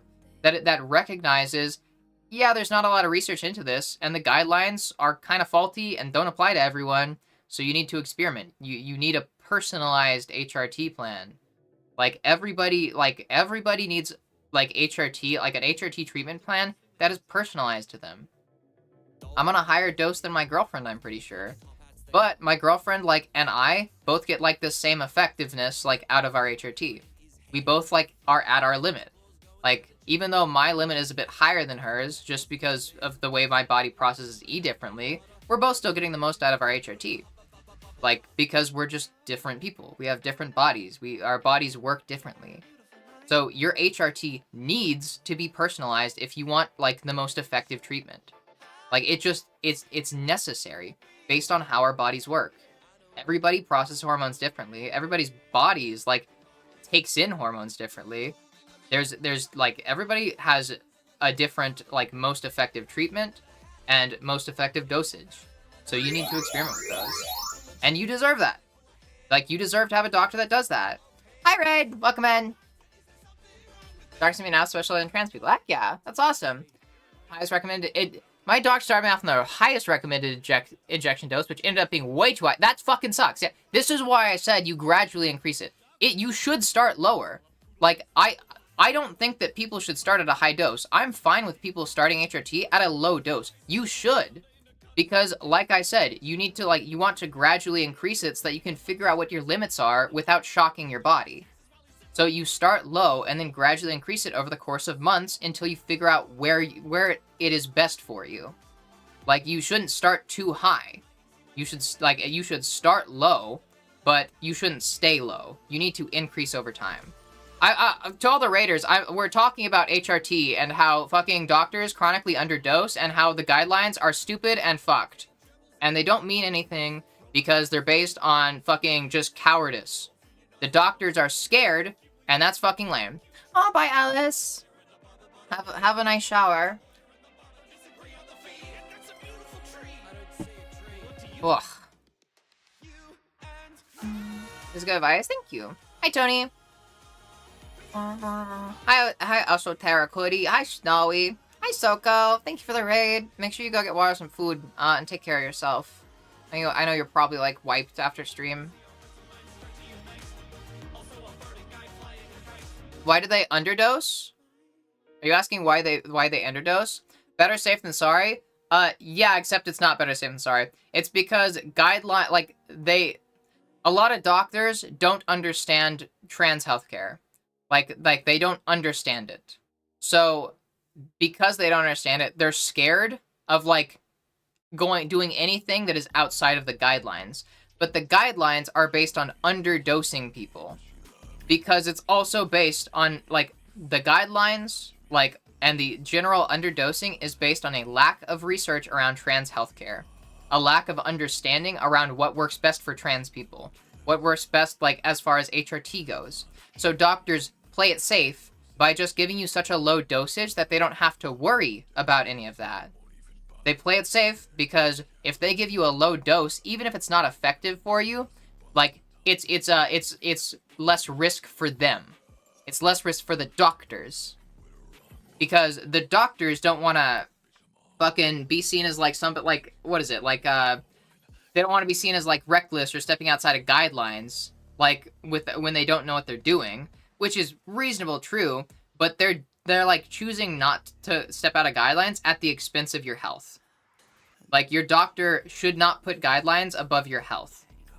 Your doctor should put you above the guidelines, especially when the guidelines are flawed. And the guidelines are based on underdosing people because that's what cis people thought was safer for trans people. Rather than putting trans people on like more effective doses, they decided to put trans people on low doses because that was safer for trans people because they don't understand that trans bodies like are just, they're not very different from cis bodies. They think that trans people are some like fucking, I don't know, third like fucking gender, or not, like, what is it, like third gender or some like different fucking species. Like hormones work differently in our bodies somehow. So they play it safe, and it's fucked up. Yeah, doctors are oftentimes badly educated. So the standard practice for HRT is to put you on a very low dose. And that's bad, because it means that your HRT is not going to be effective. For some people it might be, some people that are more sensitive to estradiol, or whatever HRT they're using, but for most people, it's going to be ineffective. Your transition is going to, like, be slowed down from it. So, yeah, it's just stupid. Doctors are just fucking cowards. They're little bitch babies that don't want to, like, accept that, hey, maybe you shouldn't put guidelines above your actual patient's health, like, and like, how they feel in their body.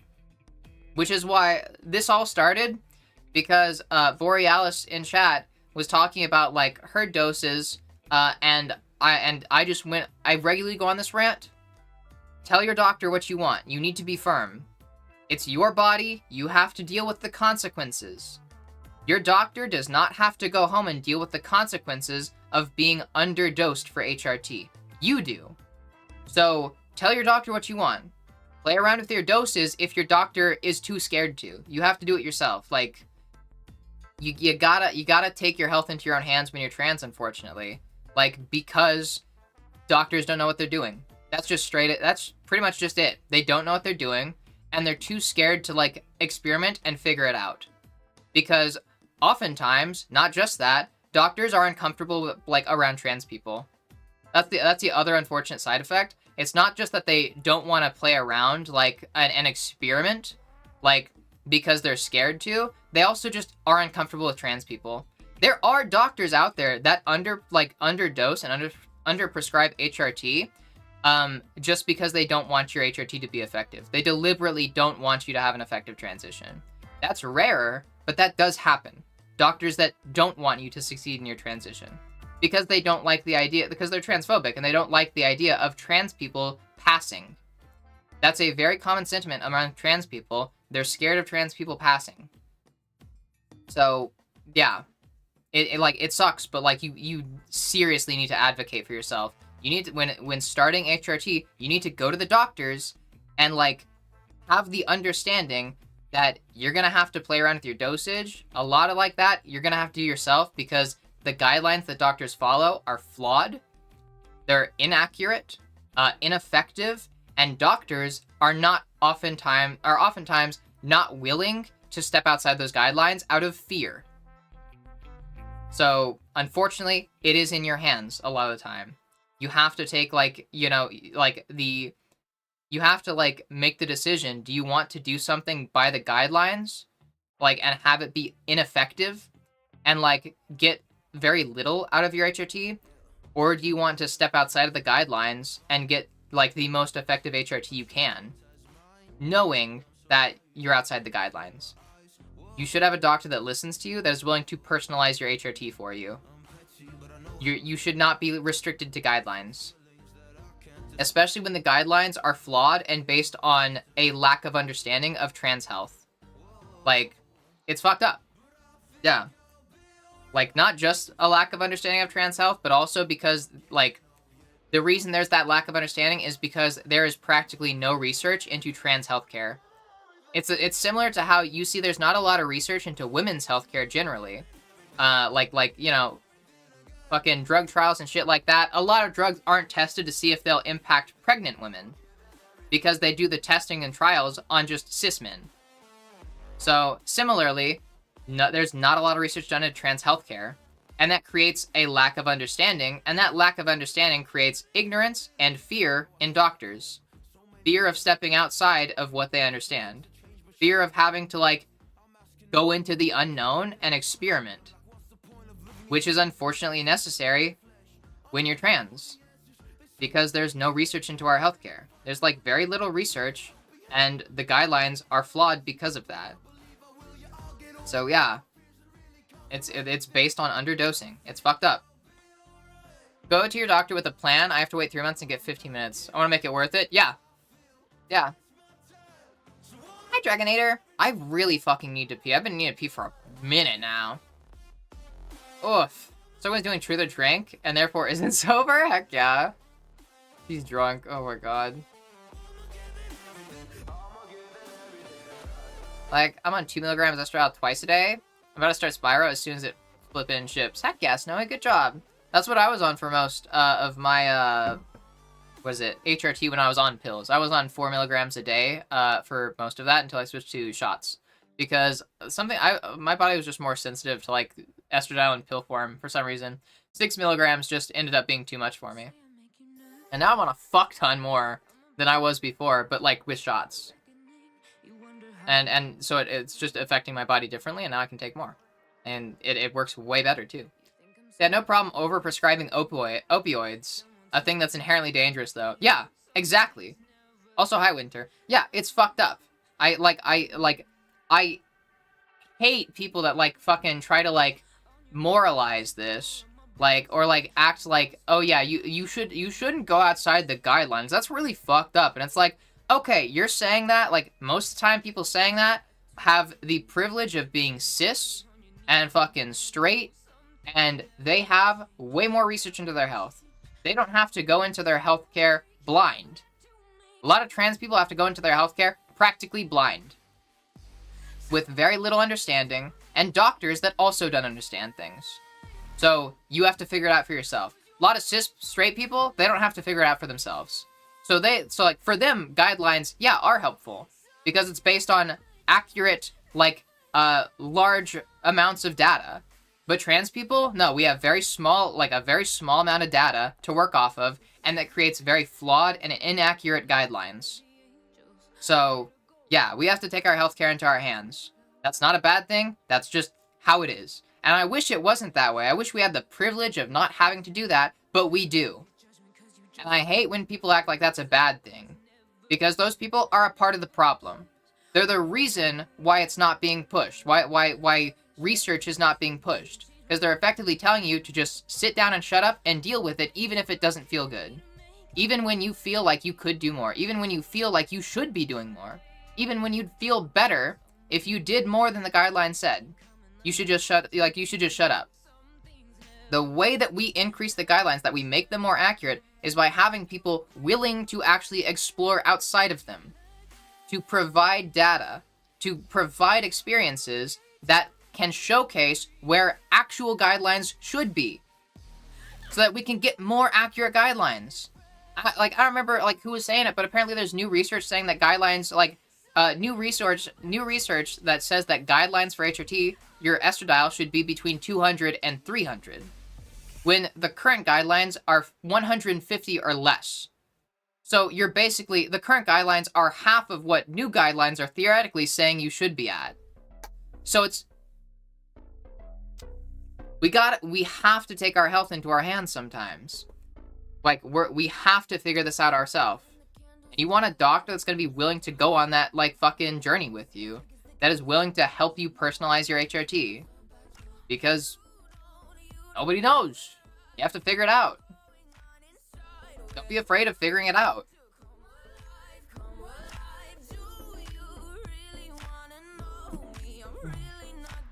For a reminder, doctors are generally not scientists. They don't understand much outside of their narrow specialization. The reason they peddle all the supplements, and it's not just because they're paid. Yeah. Yeah. Also, hi Armin. Doctors in general like to turn up slowly and turn down slowly in case of side effects, but there's stuff like estrogen that doesn't apply as much, but standard practice applies. No, yeah, and I agree with that. Like I was just saying, people should start on low doses of estrogen. I was just explaining this, but to any raiders that came in, this is how I recommend, and I'm not a doctor, but this is how I did it for myself. If you're gonna play around with your dosage because you feel like your doctor is underdosing you, and that happened to me, this is you want to increase your dosage slowly. Gradually increase it on your own, against your doctor's orders, unfortunately. And just over the course of a month or a couple months, take it slow. Increase your dose very gradually, and eventually you'll reach a point where you feel bad, basically. And once you start feeling bad, that's when you know you've taken too much. And so then lower it back down until you feel good again. And then that's where your Goldilocks zone is, as I call it. I just call it the Goldilocks zone. That's where your Goldilocks zone is. Just right. It's not too much, but it's not too little. That's the most effective, that's the most you can take to get the most effective, HRT without having bad side effects. That's where you should be. And that's different for everybody. When I was, let's see, when I started my transition, I was on 2 milligrams daily, and that's really little, but I was on that for months when I should have upped my dose. I felt like I should have upped my dose. So I started taking 4 milligrams daily. Took that for a month, I'd say, and then I started to feel way better because that was more. Then I pushed it to 6 milligrams daily, started taking that for a month, and I felt bad. And like Armin said, and I really want to emphasize this, you need to do it gradually. You need to do it slowly.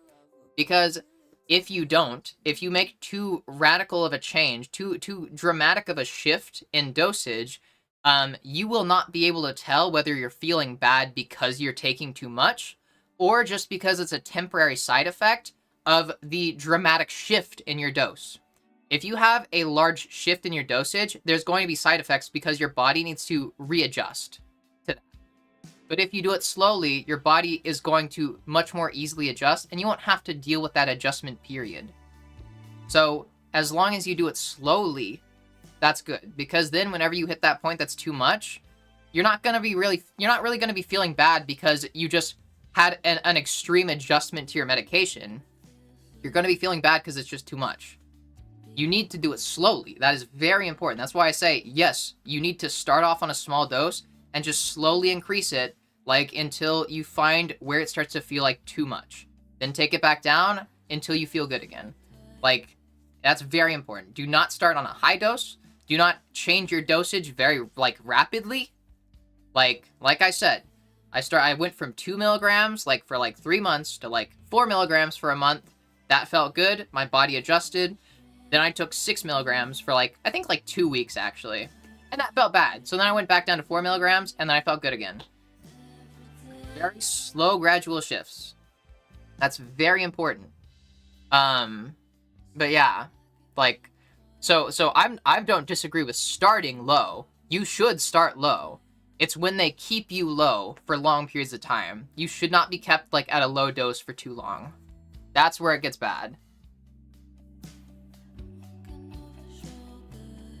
It's fucked up just intentionally screwing with someone's personal journey. Like, for what? Yeah, why do you think people, like, get so upset about puberty blockers and, like, HRT for children? Like, well, not children, but, like, minors.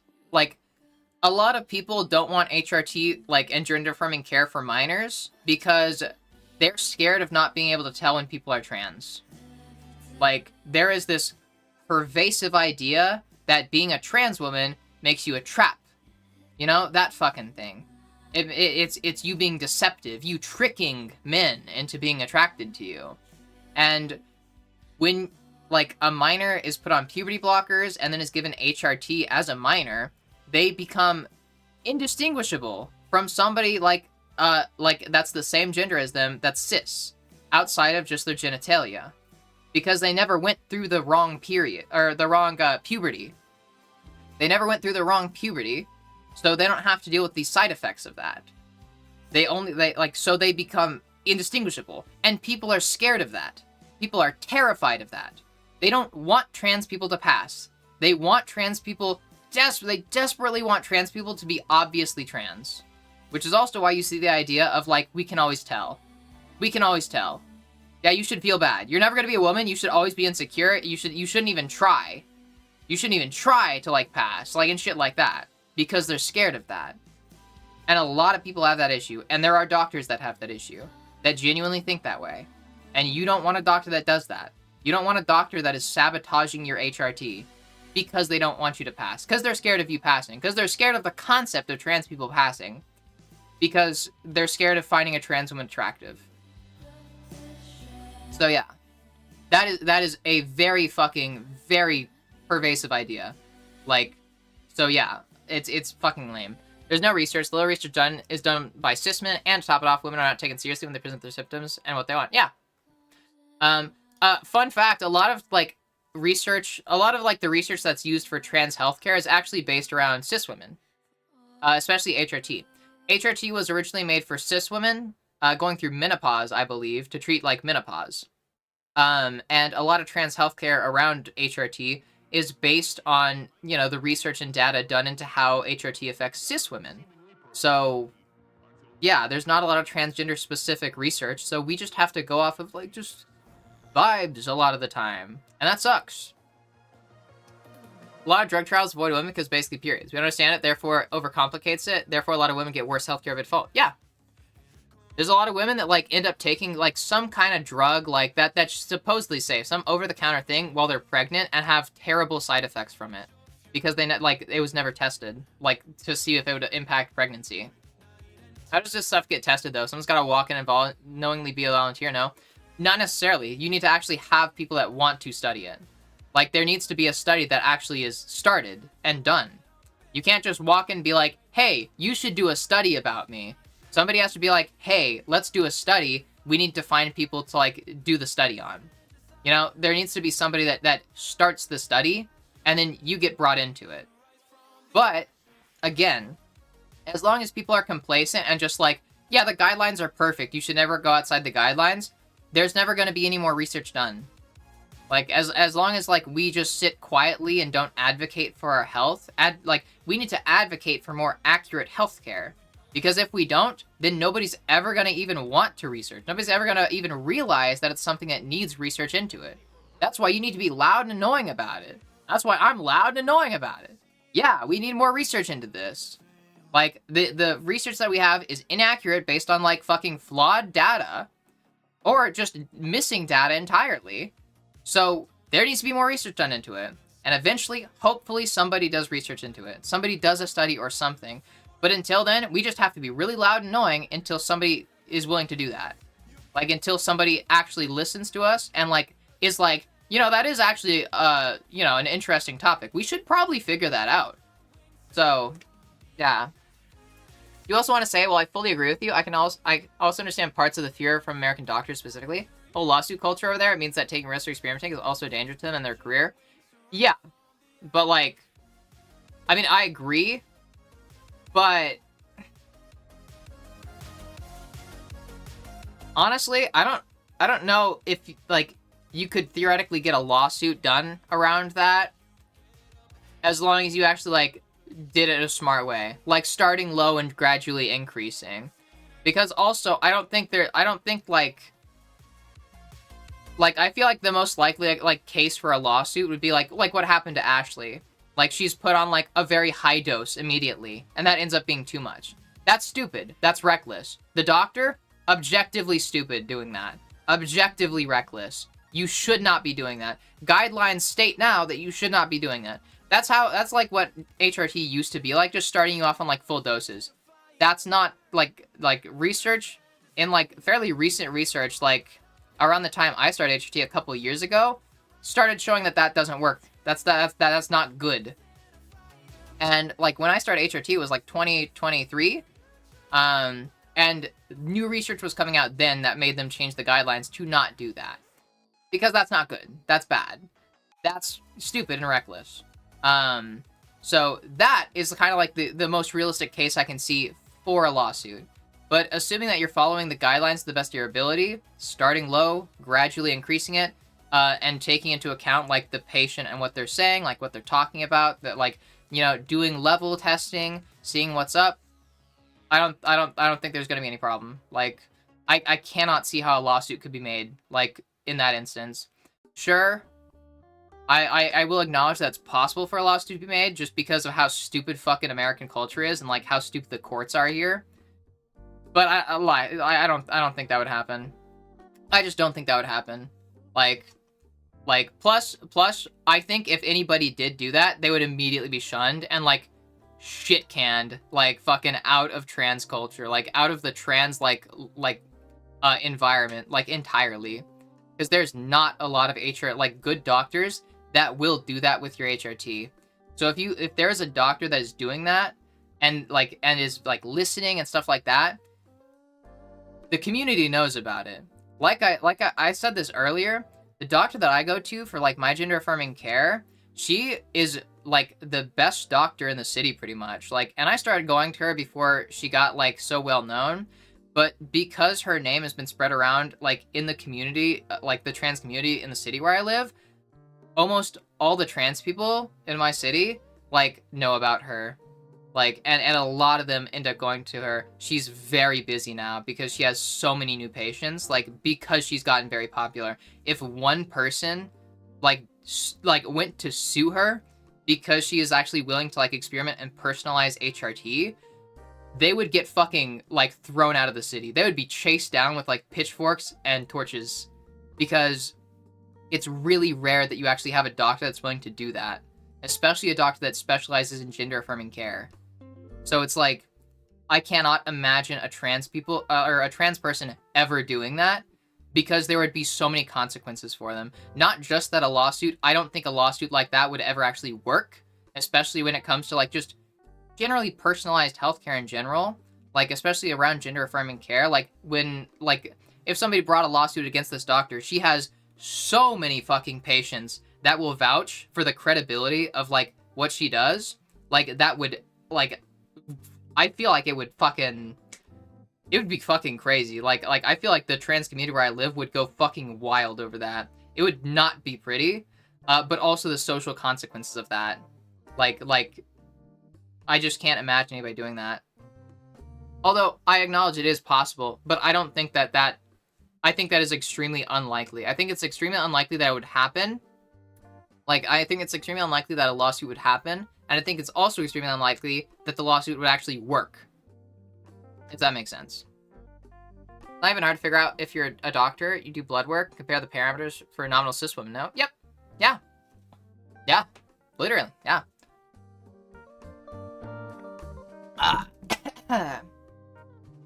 Shouldn't estrogen dose be based on weight? No. No, it shouldn't. No. No, no, no, no, no.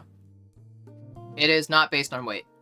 I don't think weight has too much of an impact on how your body handles HRT. I'm having a lot of brain ouchies lately because part of what's wrong is hating that I wasn't born cis, hating that I'm trans and have to jump through all these fucking hoops while being attacked by my own government. Yeah, I feel that. American healthcare is quite interesting. Yeah, it's quite fucking stupid, honestly, if you ask me. Quite a risky maneuver from a medical perspective, especially when the side effects can be bad.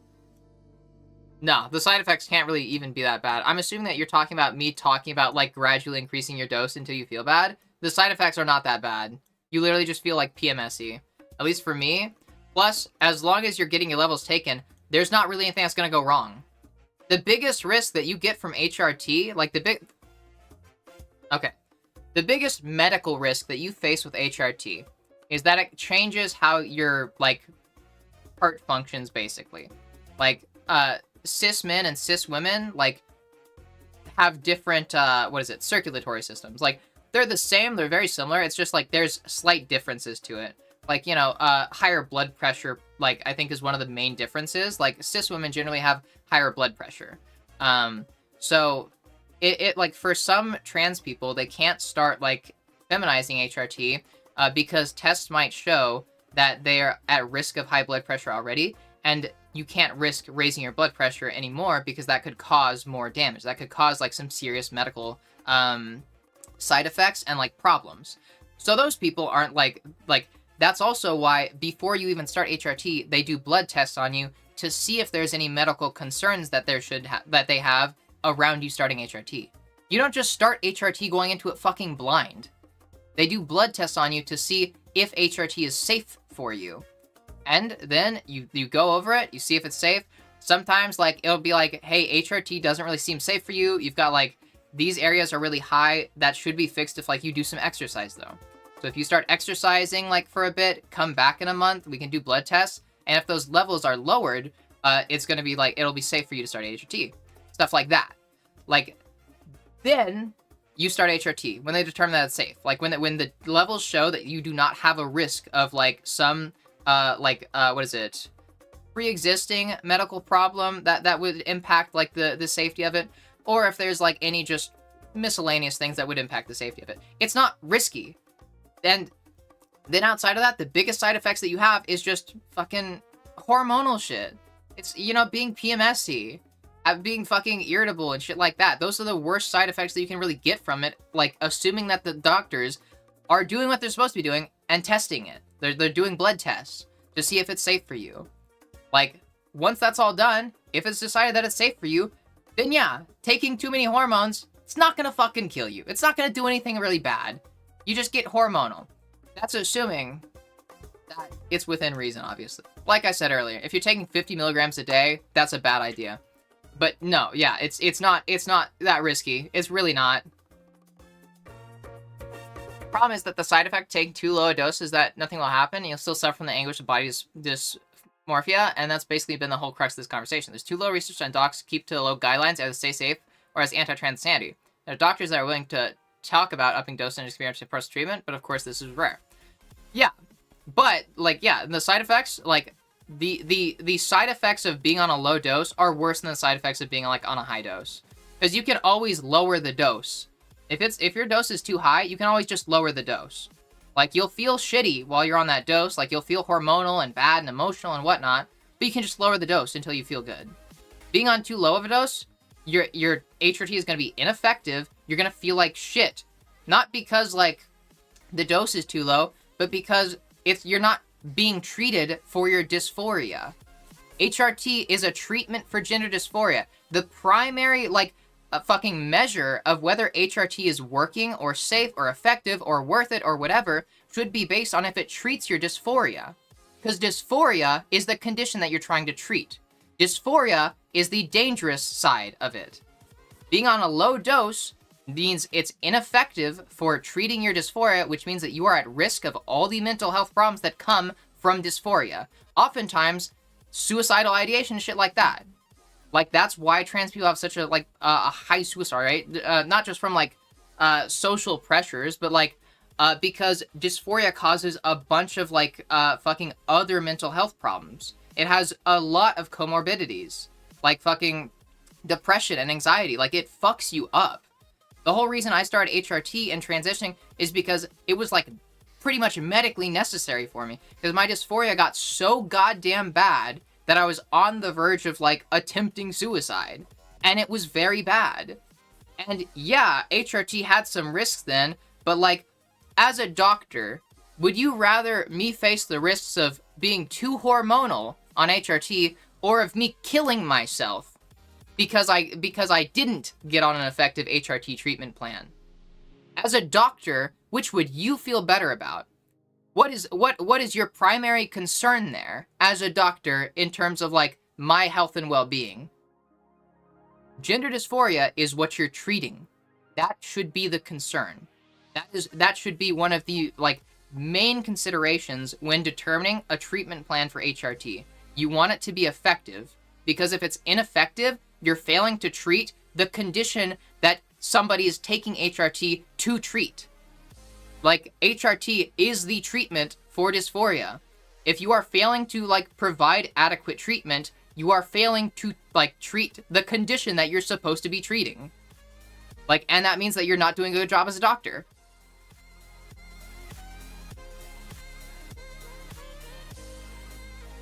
The amount of people who are afraid of how attractive Hunter Schafer is? Yeah, literally.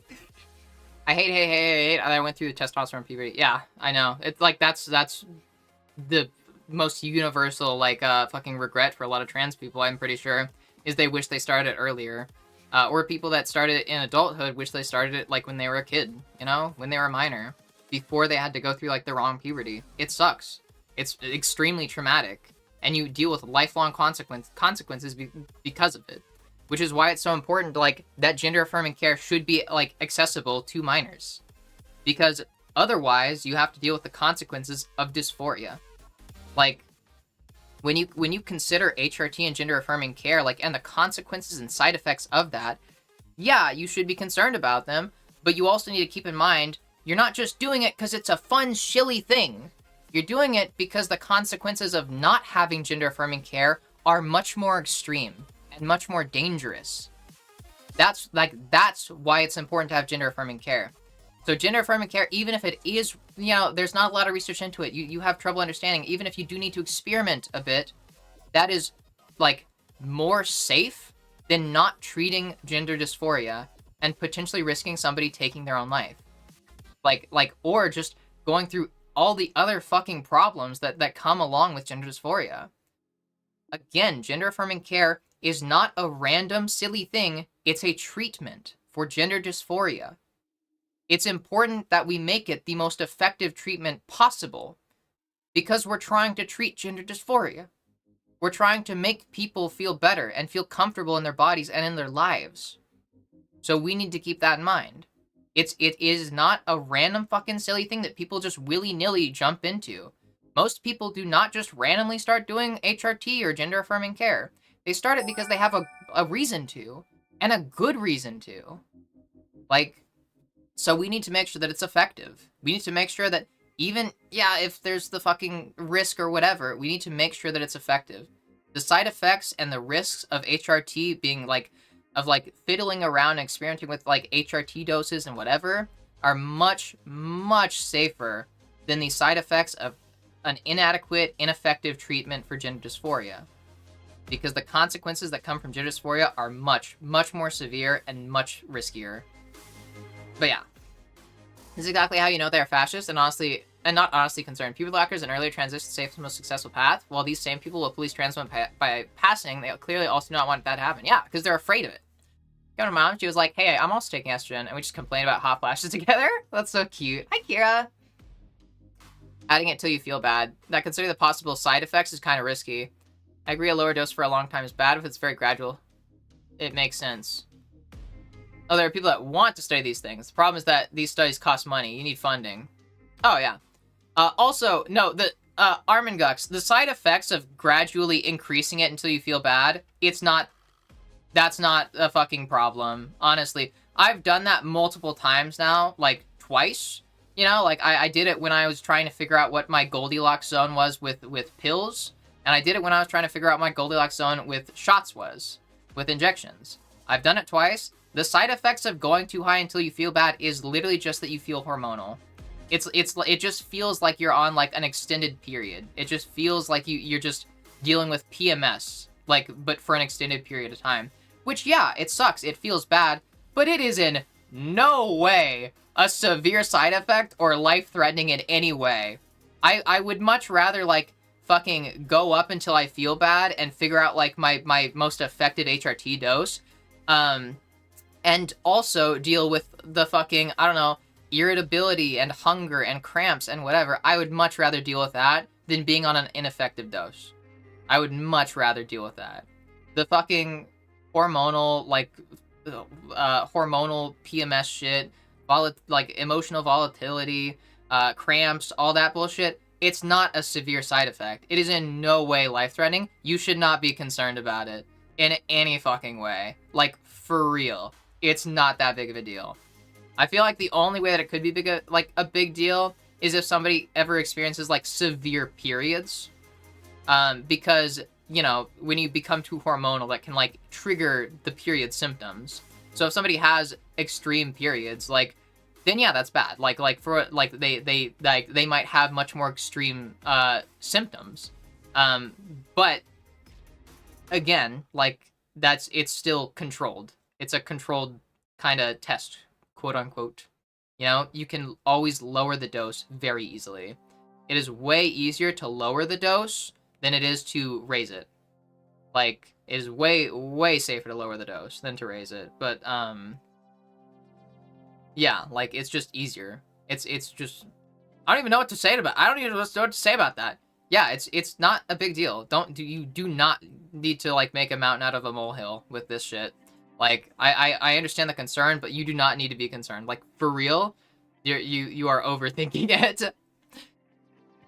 Problem is that the feel bad is the indication that you're over the limit. Until then, it might be an ineffective dose. We both agree that it should be taken very gradually, probably over the time of a few months. You probably research yourself and into it what max doses are for others.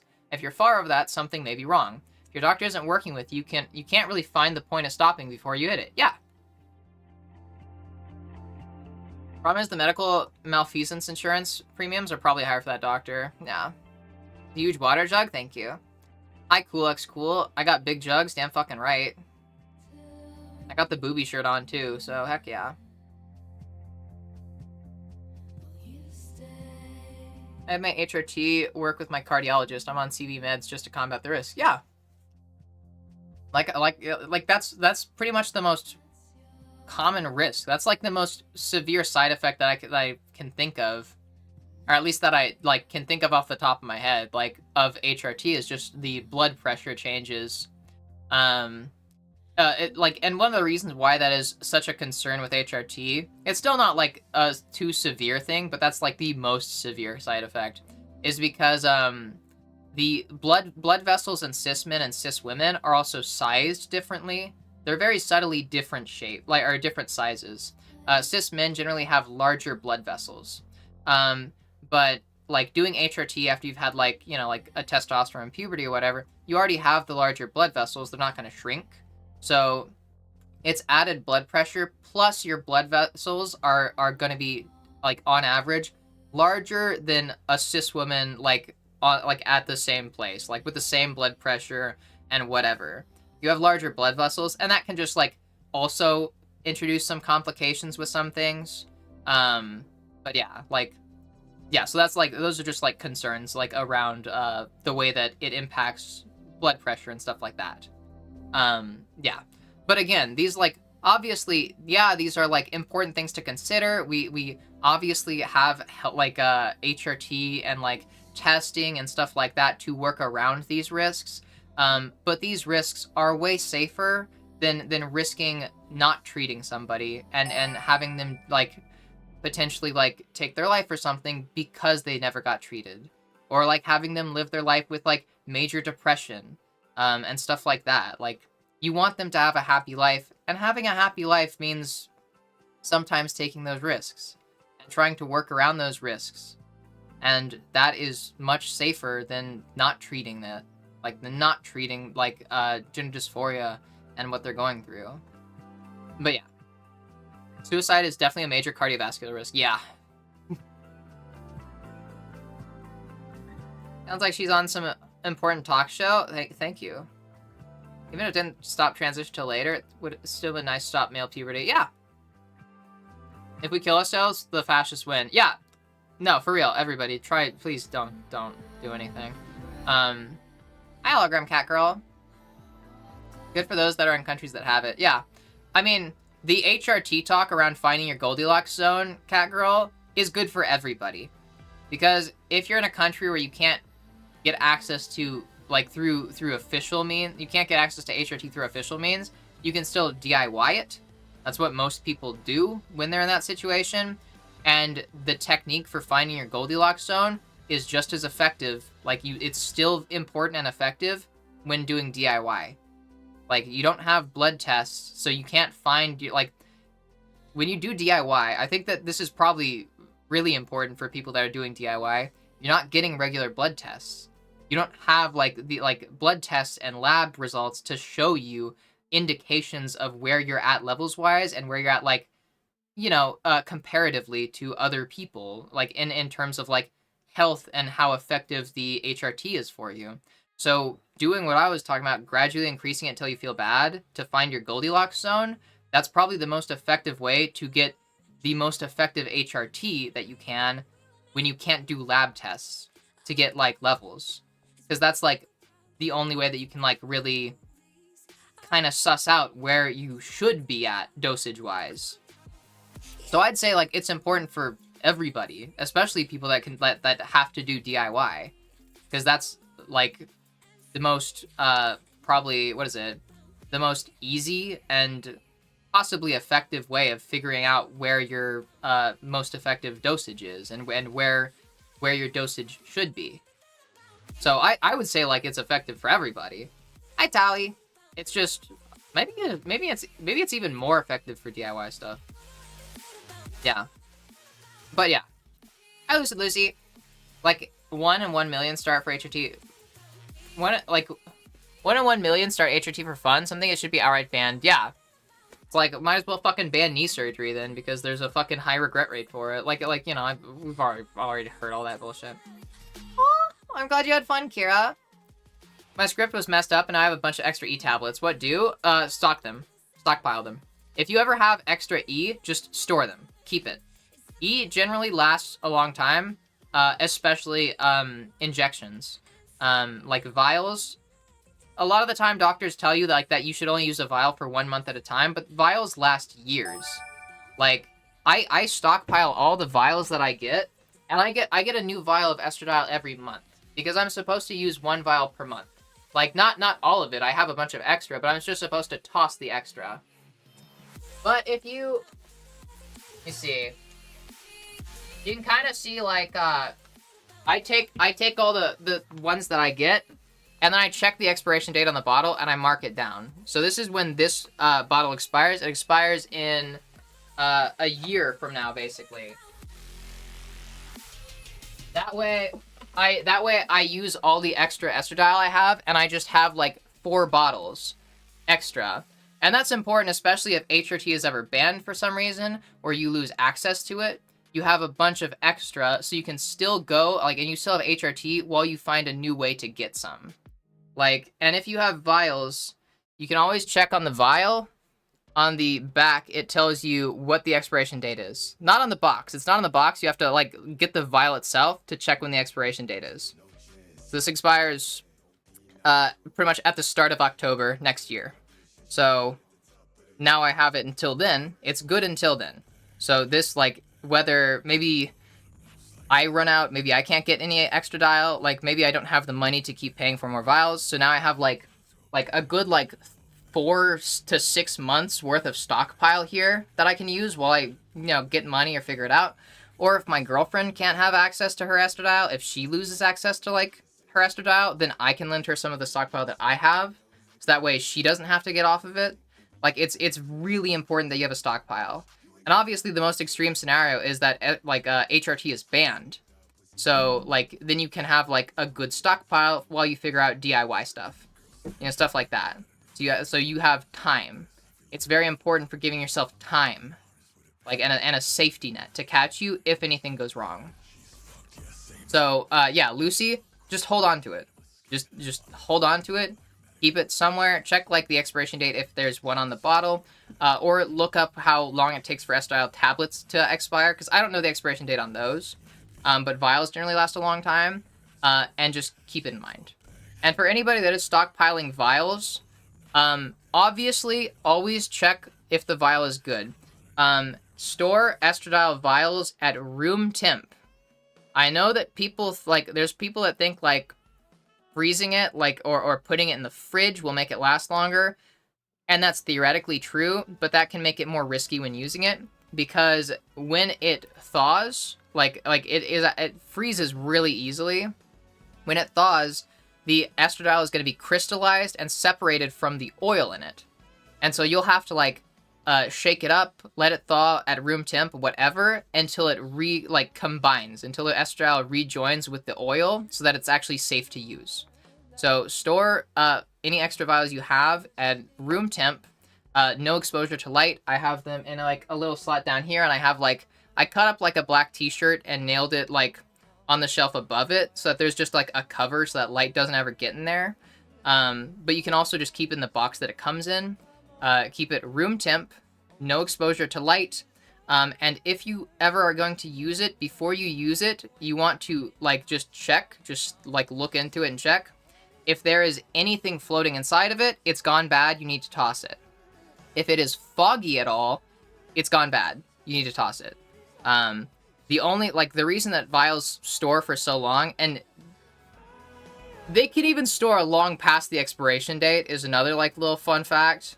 But the reason they store so long is because the only thing that can go bad in them is the oil that's used to, help combine with, the Estradiol, to make it, liquidy. Except that, it takes a long time for the oil to go bad. It takes, a really long time. But if it's foggy, that means that the oil has gone bad and it's spoiled. And it's not safe to inject. So, yeah. If there's anything floating inside it, or if it's foggy, it's not safe to inject, you need to toss it. Unfortunately. But there's just a fun fact for if you're stockpiling vials.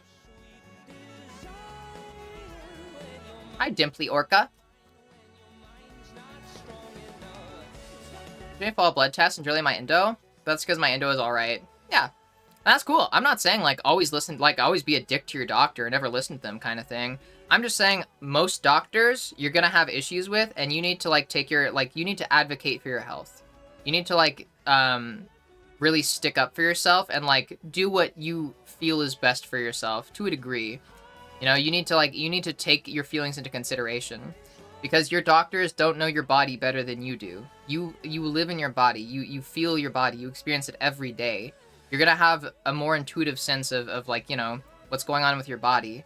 You'll have a sense of, when something needs to be done. Without labs, that's a good way of doing it. Ideally, you should still get tested, at least vitamins, because the estrogen, you're at high risk things like osteoporosis. Yeah. I would say, if you do DIY and you're in a country where HRT is banned, I would say, honestly, get a blood test done before you start HRT, just so you can see where your levels are at before. Just to see if HRT is safe. That's probably, the most important time to get a blood test is before you start doing HRT. Fun fact, the HRT in my country costs about half the minimum wage. It used to be the entire minimum wage, so if you have extra, store it. Yeah. So it's not that we have to worry about getting medicine. Yeah, but it's... Yeah, but we make it work. I wish that we didn't have to, but we make it work. Big downside of the method is that it's fully self-report. Connection to how your body feels, perceived want, and risk behavior can and will still make people take insanely high dosages. Yeah, but that's why I'm trying to emphasize so much. You need to gradually increase the dose. You cannot ever start, you need to start very low and gradually increase it.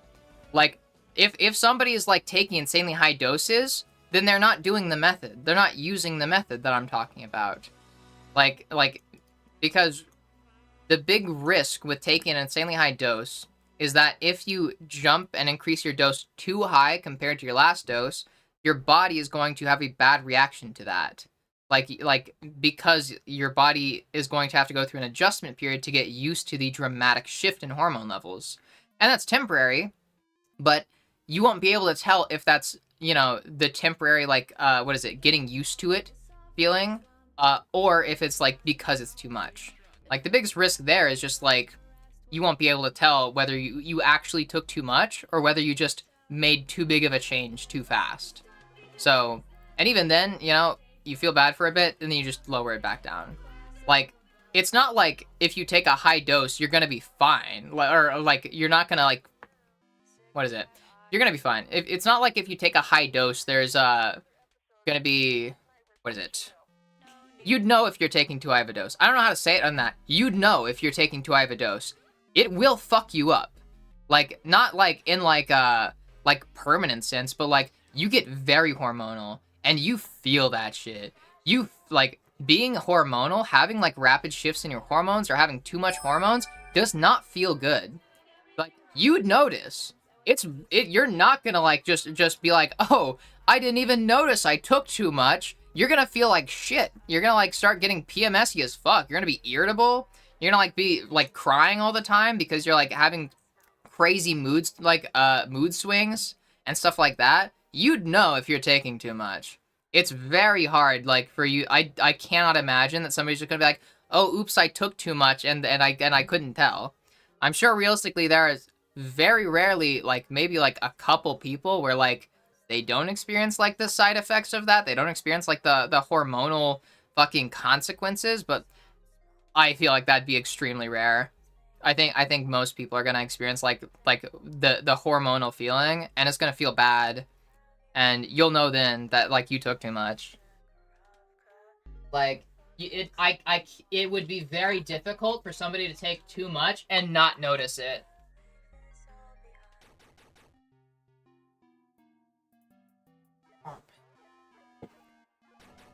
Yeah. Hi, Vanna. Hi, Amethyst. Hopefully good news is that HD is ever completely banned. At least a few countries will probably open up asylum claims. Yeah. Pass that jungle juice. Yeah. Hi, Electrobloom. I really need to pee. I'm gonna go pee. I'll catch up on chat the rest of it when I get back. I'm pretty caught up now. I'm just a minute behind. BRB. God, I need to pee so bad.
too much for us to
I return.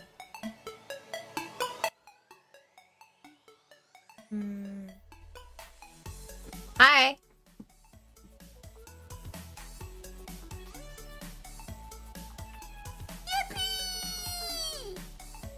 Hi, Kristen Harton. Thank you.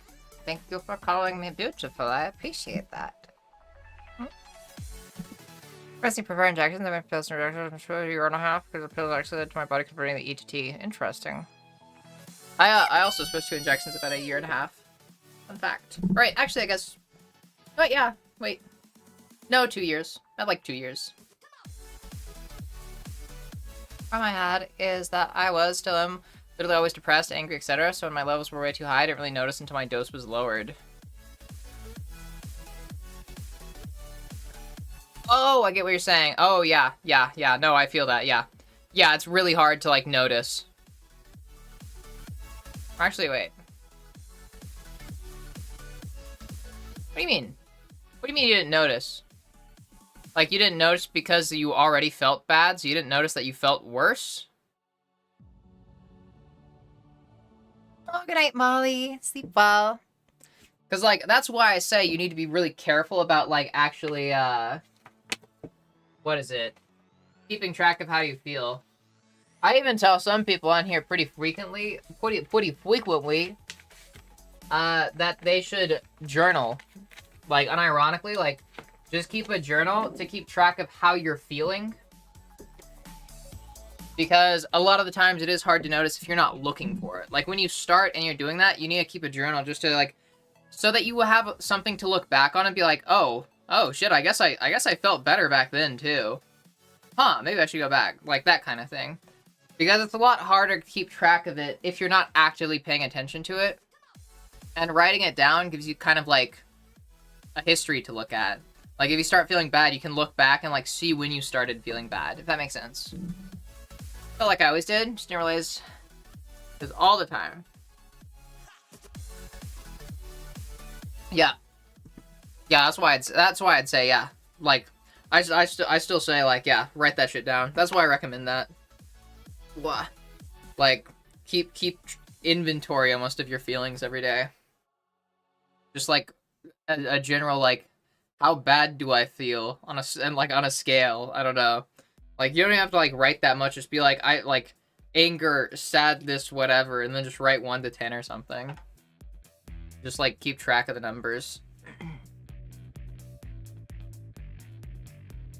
Oh, let's see. Holy shit. It's 9:30. Well, we still have to do dailies. We'll do dailies. Thank you, Lucy. I appreciate you. You're a sweetheart.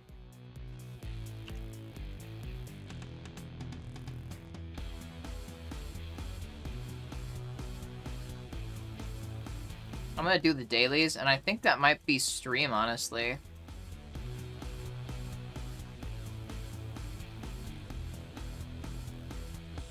Thank you, Factor Nova. I appreciate you. That's very sweet.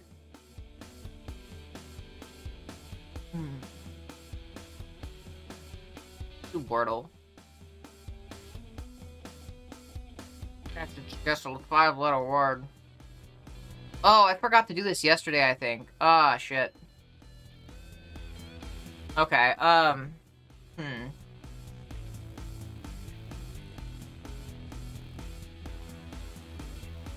pretty sure that's a word.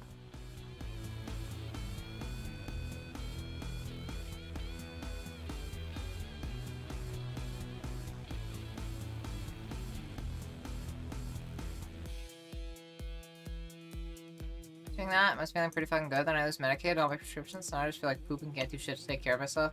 I'm trying to hoard it, and I can't get myself to do anything about it, because all I ever do with my life now is work and sleep. I'm sorry. I hope that something can help with that. I hope that, like, something changes with time. I wish I could do something. I'm sorry. Also, hi, Josh and Oop.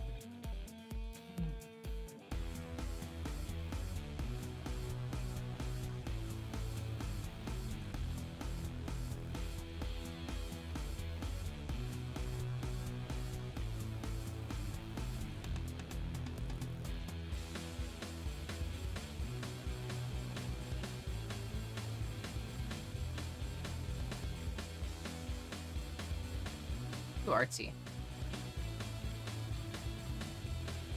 Okay, well, we got the Y in this bright spot. Although, it only took 6 hours. Damn.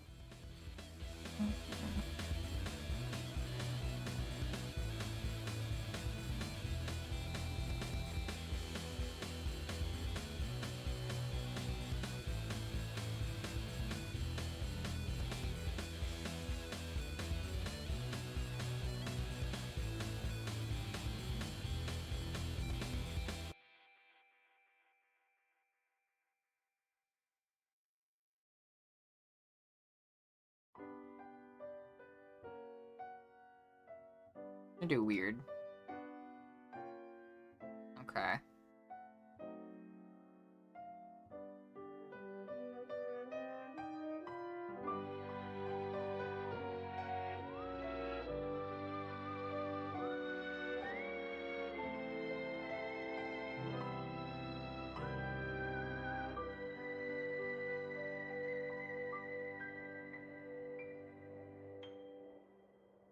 And I can't be there, so why is there? Yeah. At the edge of a universe humming a tune with sparkling crystal souls aglow.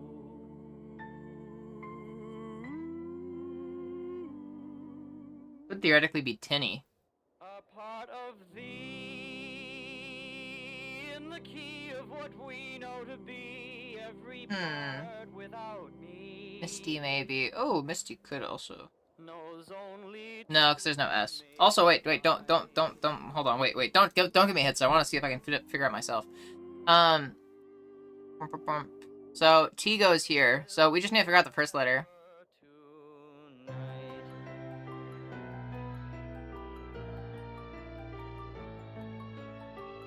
tonight. Pinty.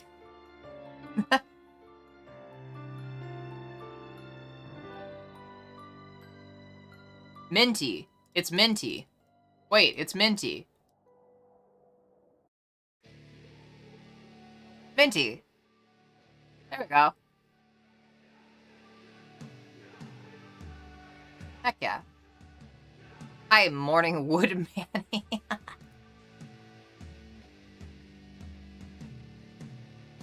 Calcium. Pull. Juice. Concentrate.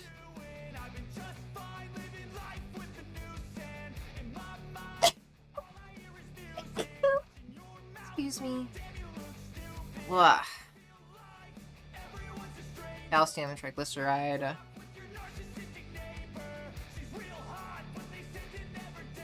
Group cluster. Black.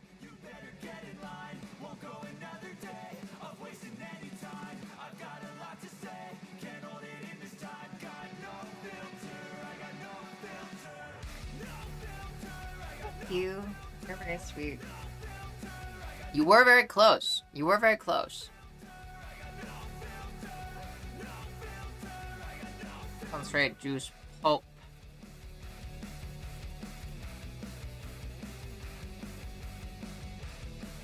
I don't know, waste stuff related to fruits.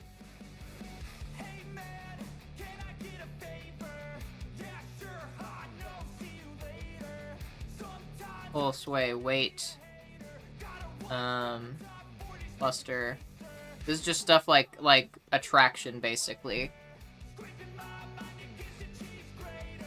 Collect. Damn it. One away.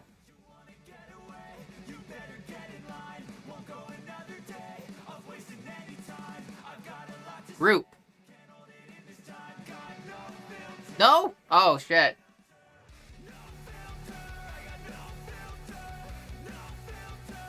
Open biopic or historical, science. These are all movie types then, theoretically, right?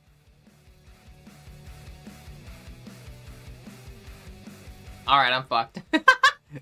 We have to get this perfect now.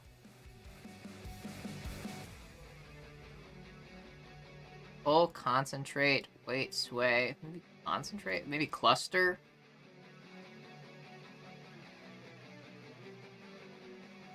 Concentrate. Cluster, concentrate, group.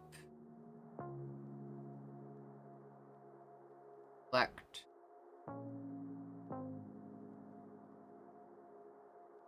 Okay, amass. Full sway, weight.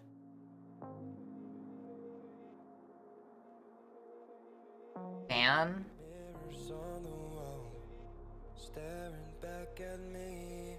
Stranger in the hall, frozen by the scene.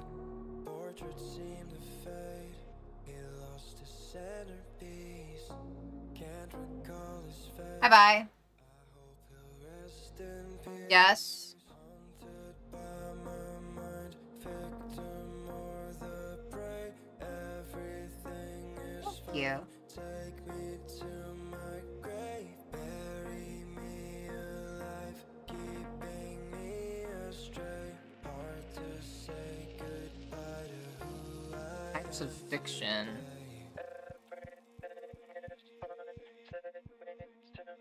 We already tried this and this didn't work.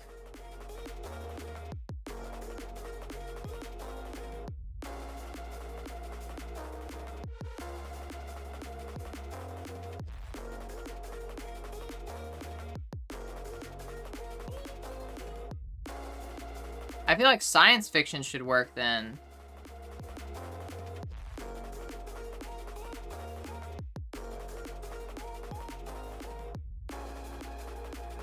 Historical fiction could,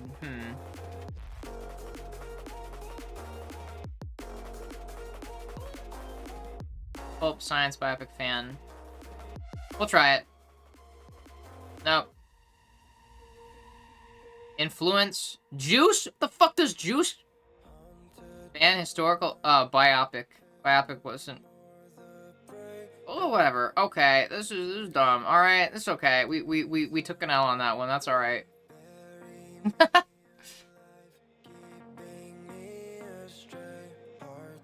Ramsey of The Last of Us. The fuck? Masterful. Get an F on.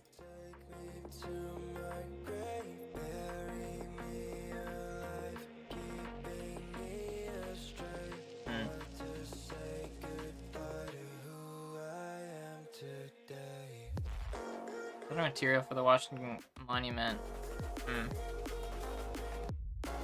Some Facebook photos. Album? I mean, I guess. Ball. Sky Club Lounges. Delta. Wait, no. That totally doesn't work.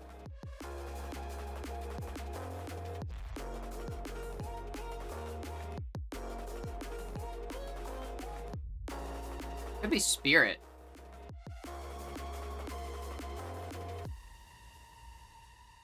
Yeah. I'll do the mommy voice. Maybe we'll work off of that. Or...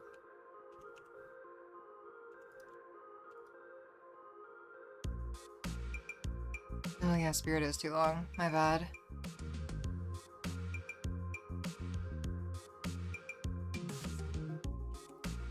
We'll go Delta for now. Body part that can be held with one hand, but not both. Elbow. Elbow. Is it just stone? Really? That's so lame.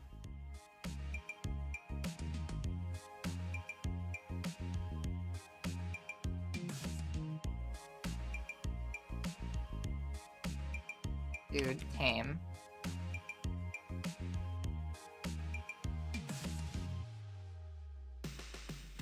I don't know what Ramsey from The Last of Us is. Bash works. Hawk.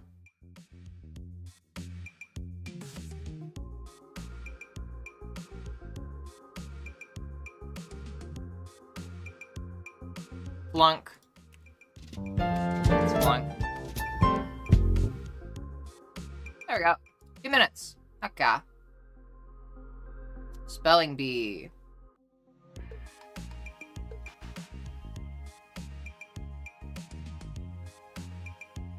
There's a goat, obviously.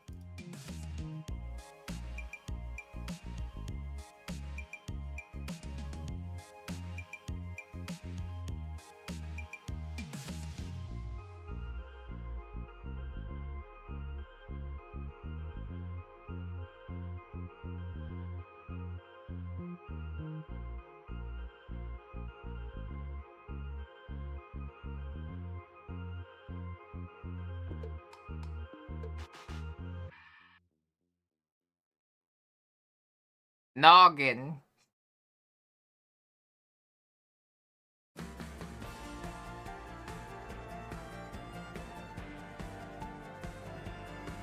Maggot.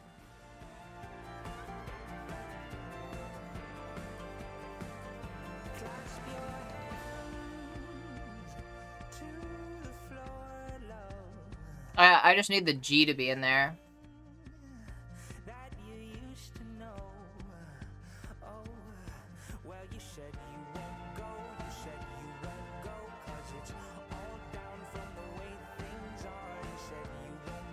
Megaton. 21. There we go. Big words. Not bad.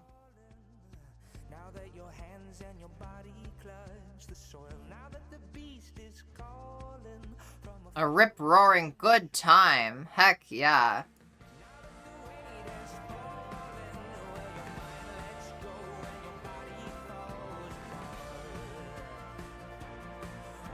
Ooh.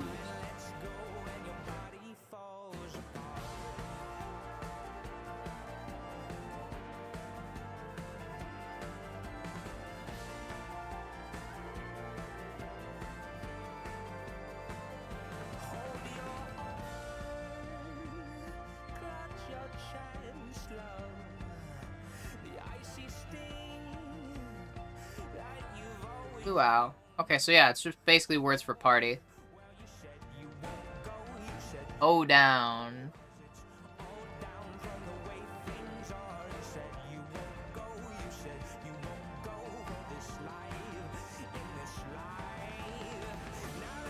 Parties. Blowout.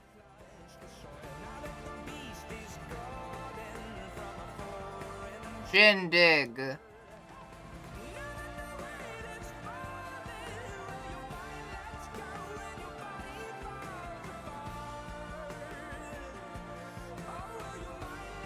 Ding. Ding. Wait. Oh, wait.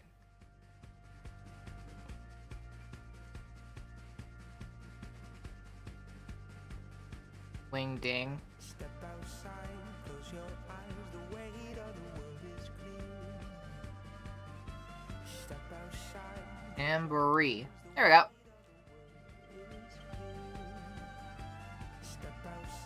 I used one hint. How long did that take? That took like fucking nothing. That was easy. I think that's dailies. Holy shit, I finished that in like what? 15 minutes? If that? Heck yeah.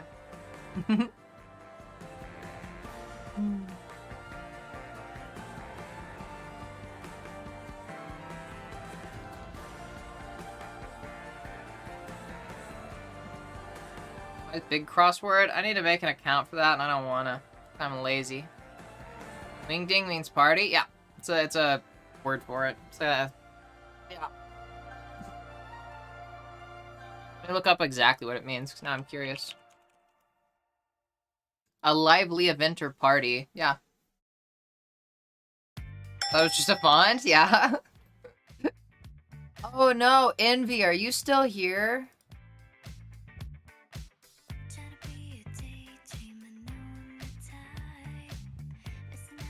I don't know if Envy is still here.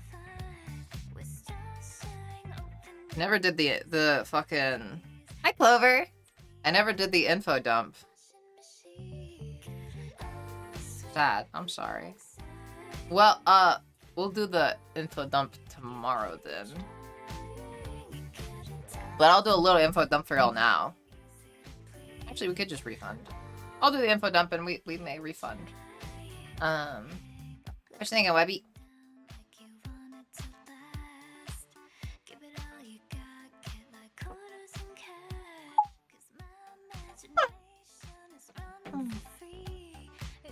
Spicy goodnight, puppy. Better ask nicely then. And Alice, I would recommend closing thine ears if you are here. Oh, I don't think she is here. No, she left the shower. I don't know why I started talking like that. Yeah.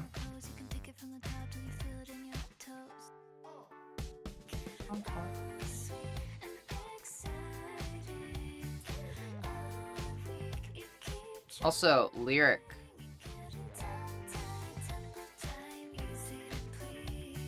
You here, Lyric? Assuming you're still here. I think you are. I think you are. I think I'm suspicious of you. I never did the fucking code word. Damn.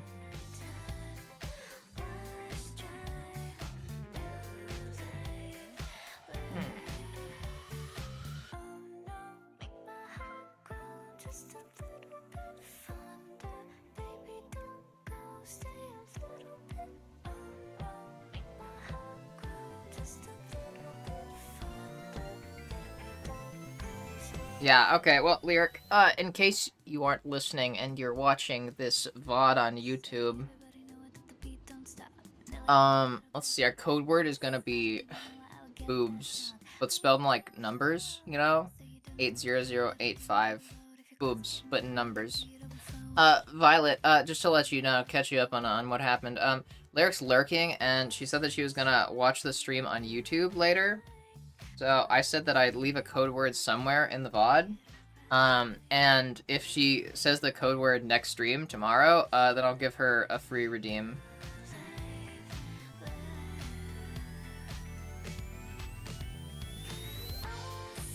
So, no, 80085. Sorry, not a 1. Not a 1 in there.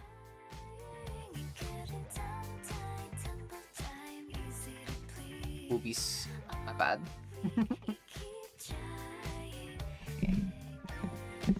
Come here, Webby. Webby, you've been such a good little puppy. And you've been so well behaved today, outside of you trying to get hair on my pillows, but we're gonna pretend that didn't happen for now. I hope that you get some good sleep. And good night, and sleep well. Have some cute little dreams. And I look forward to... Well, I guess I don't have to, but I'm already imagining it. Like, just fucking you kicking your legs in your sleep.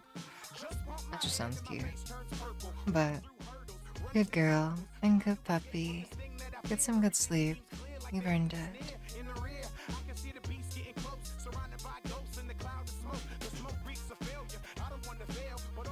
Let's see. Dream is... Honestly, that's kind of it for stream. I have like 2 minutes left in stream. I guess 20 minutes left in stream.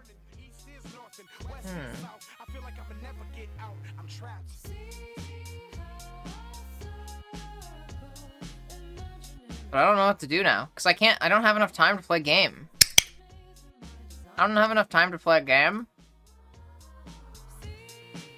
But also, I don't know what to do. I don't know what else to do. I want to play a game.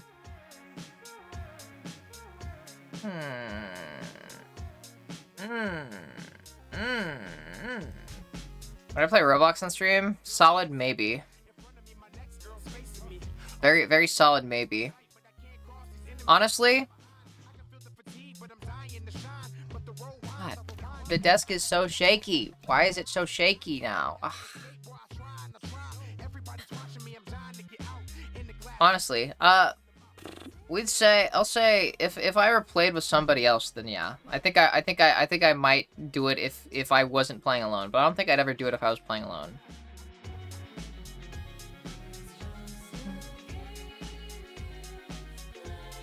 What are the days on NYT if you're interested? Well, now I'm interested. Hold on a second. I'm trapped.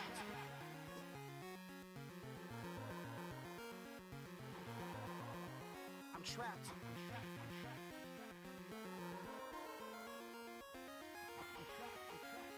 I'm trapped.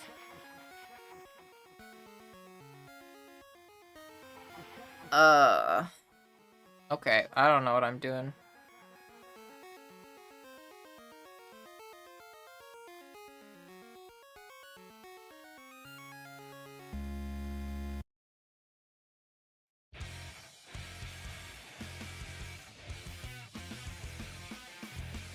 Okay.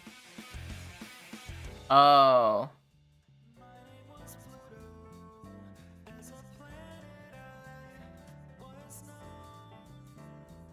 Oh, I see. Okay, I get it now. I did already do the word search one. I actually got it really fast. I think I cleared it in like 2 minutes.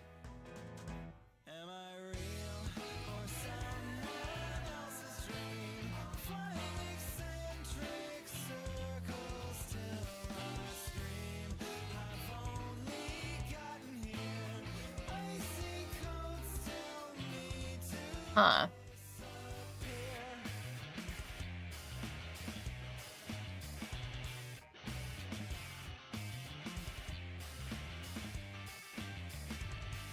Okay, so I kind of put myself in a fucking...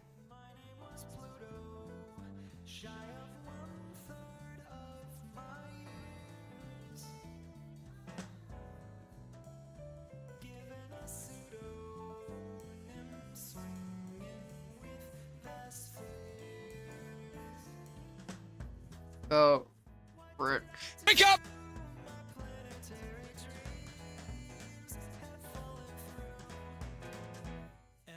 No, no.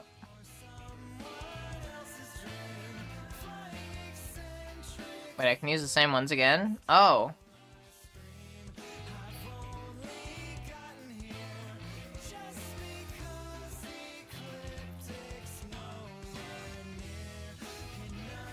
Rib. Oh wait, I'm still in 4 words. Ah.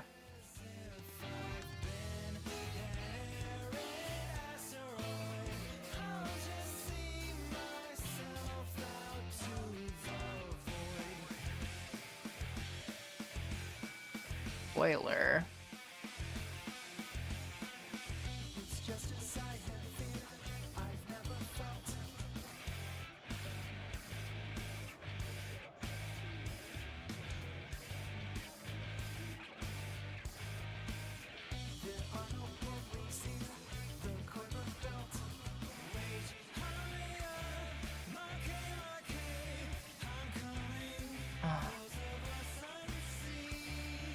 I'm gonna start over.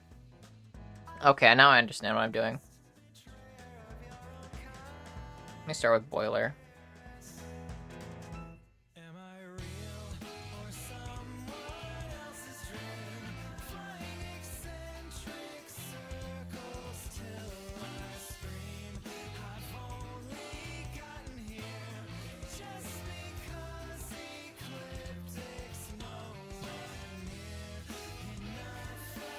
Does Ruth count? Okay, it does. Huh.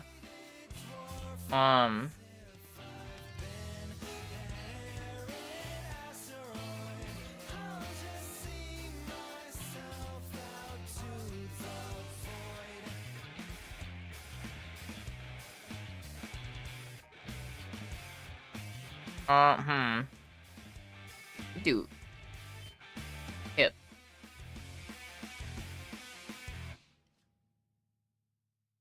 Wait, shit. Hick. Okay, yeah, I did it. That's pretty easy. That's pretty easy. Okay. Heck yeah.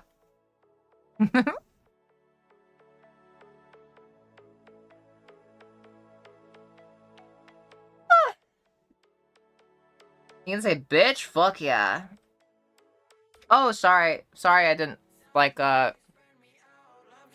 sorry, Toddy. I didn't, I was just doing it. Yeah. Remind me to do the hyperfixation dump tomorrow, because I actually have stuff to say about it now. Like, some good stuff to say about it. But we'll save that for tomorrow. Especially because I'm going to work on it more tonight.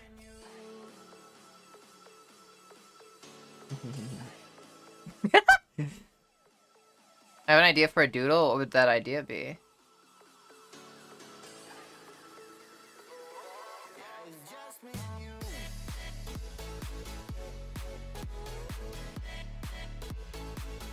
Robotic after your puker?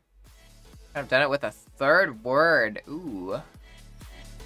Ah, that would have been good. That would have been good. Interesting. Huh. Well, I'd say I didn't do bad for, like, my first time ever playing that game.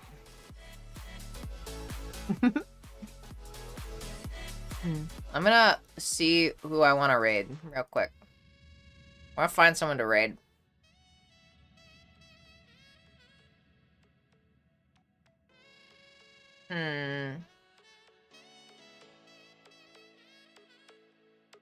Sin is up.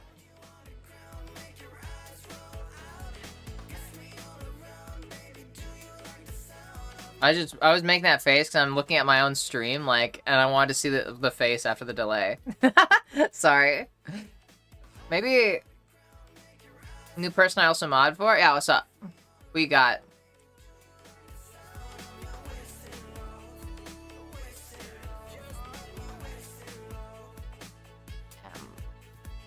A list.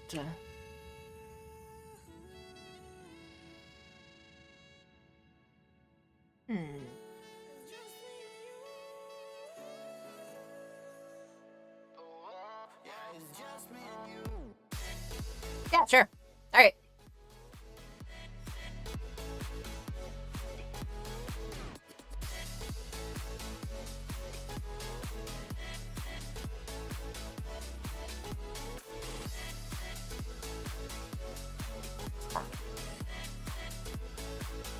Doing a subathon? Heck yeah. So smart and Peruvian, cool and big old dork with big old honkers. Thank you. It's a lot stricter of a channel. Thank you for the warning.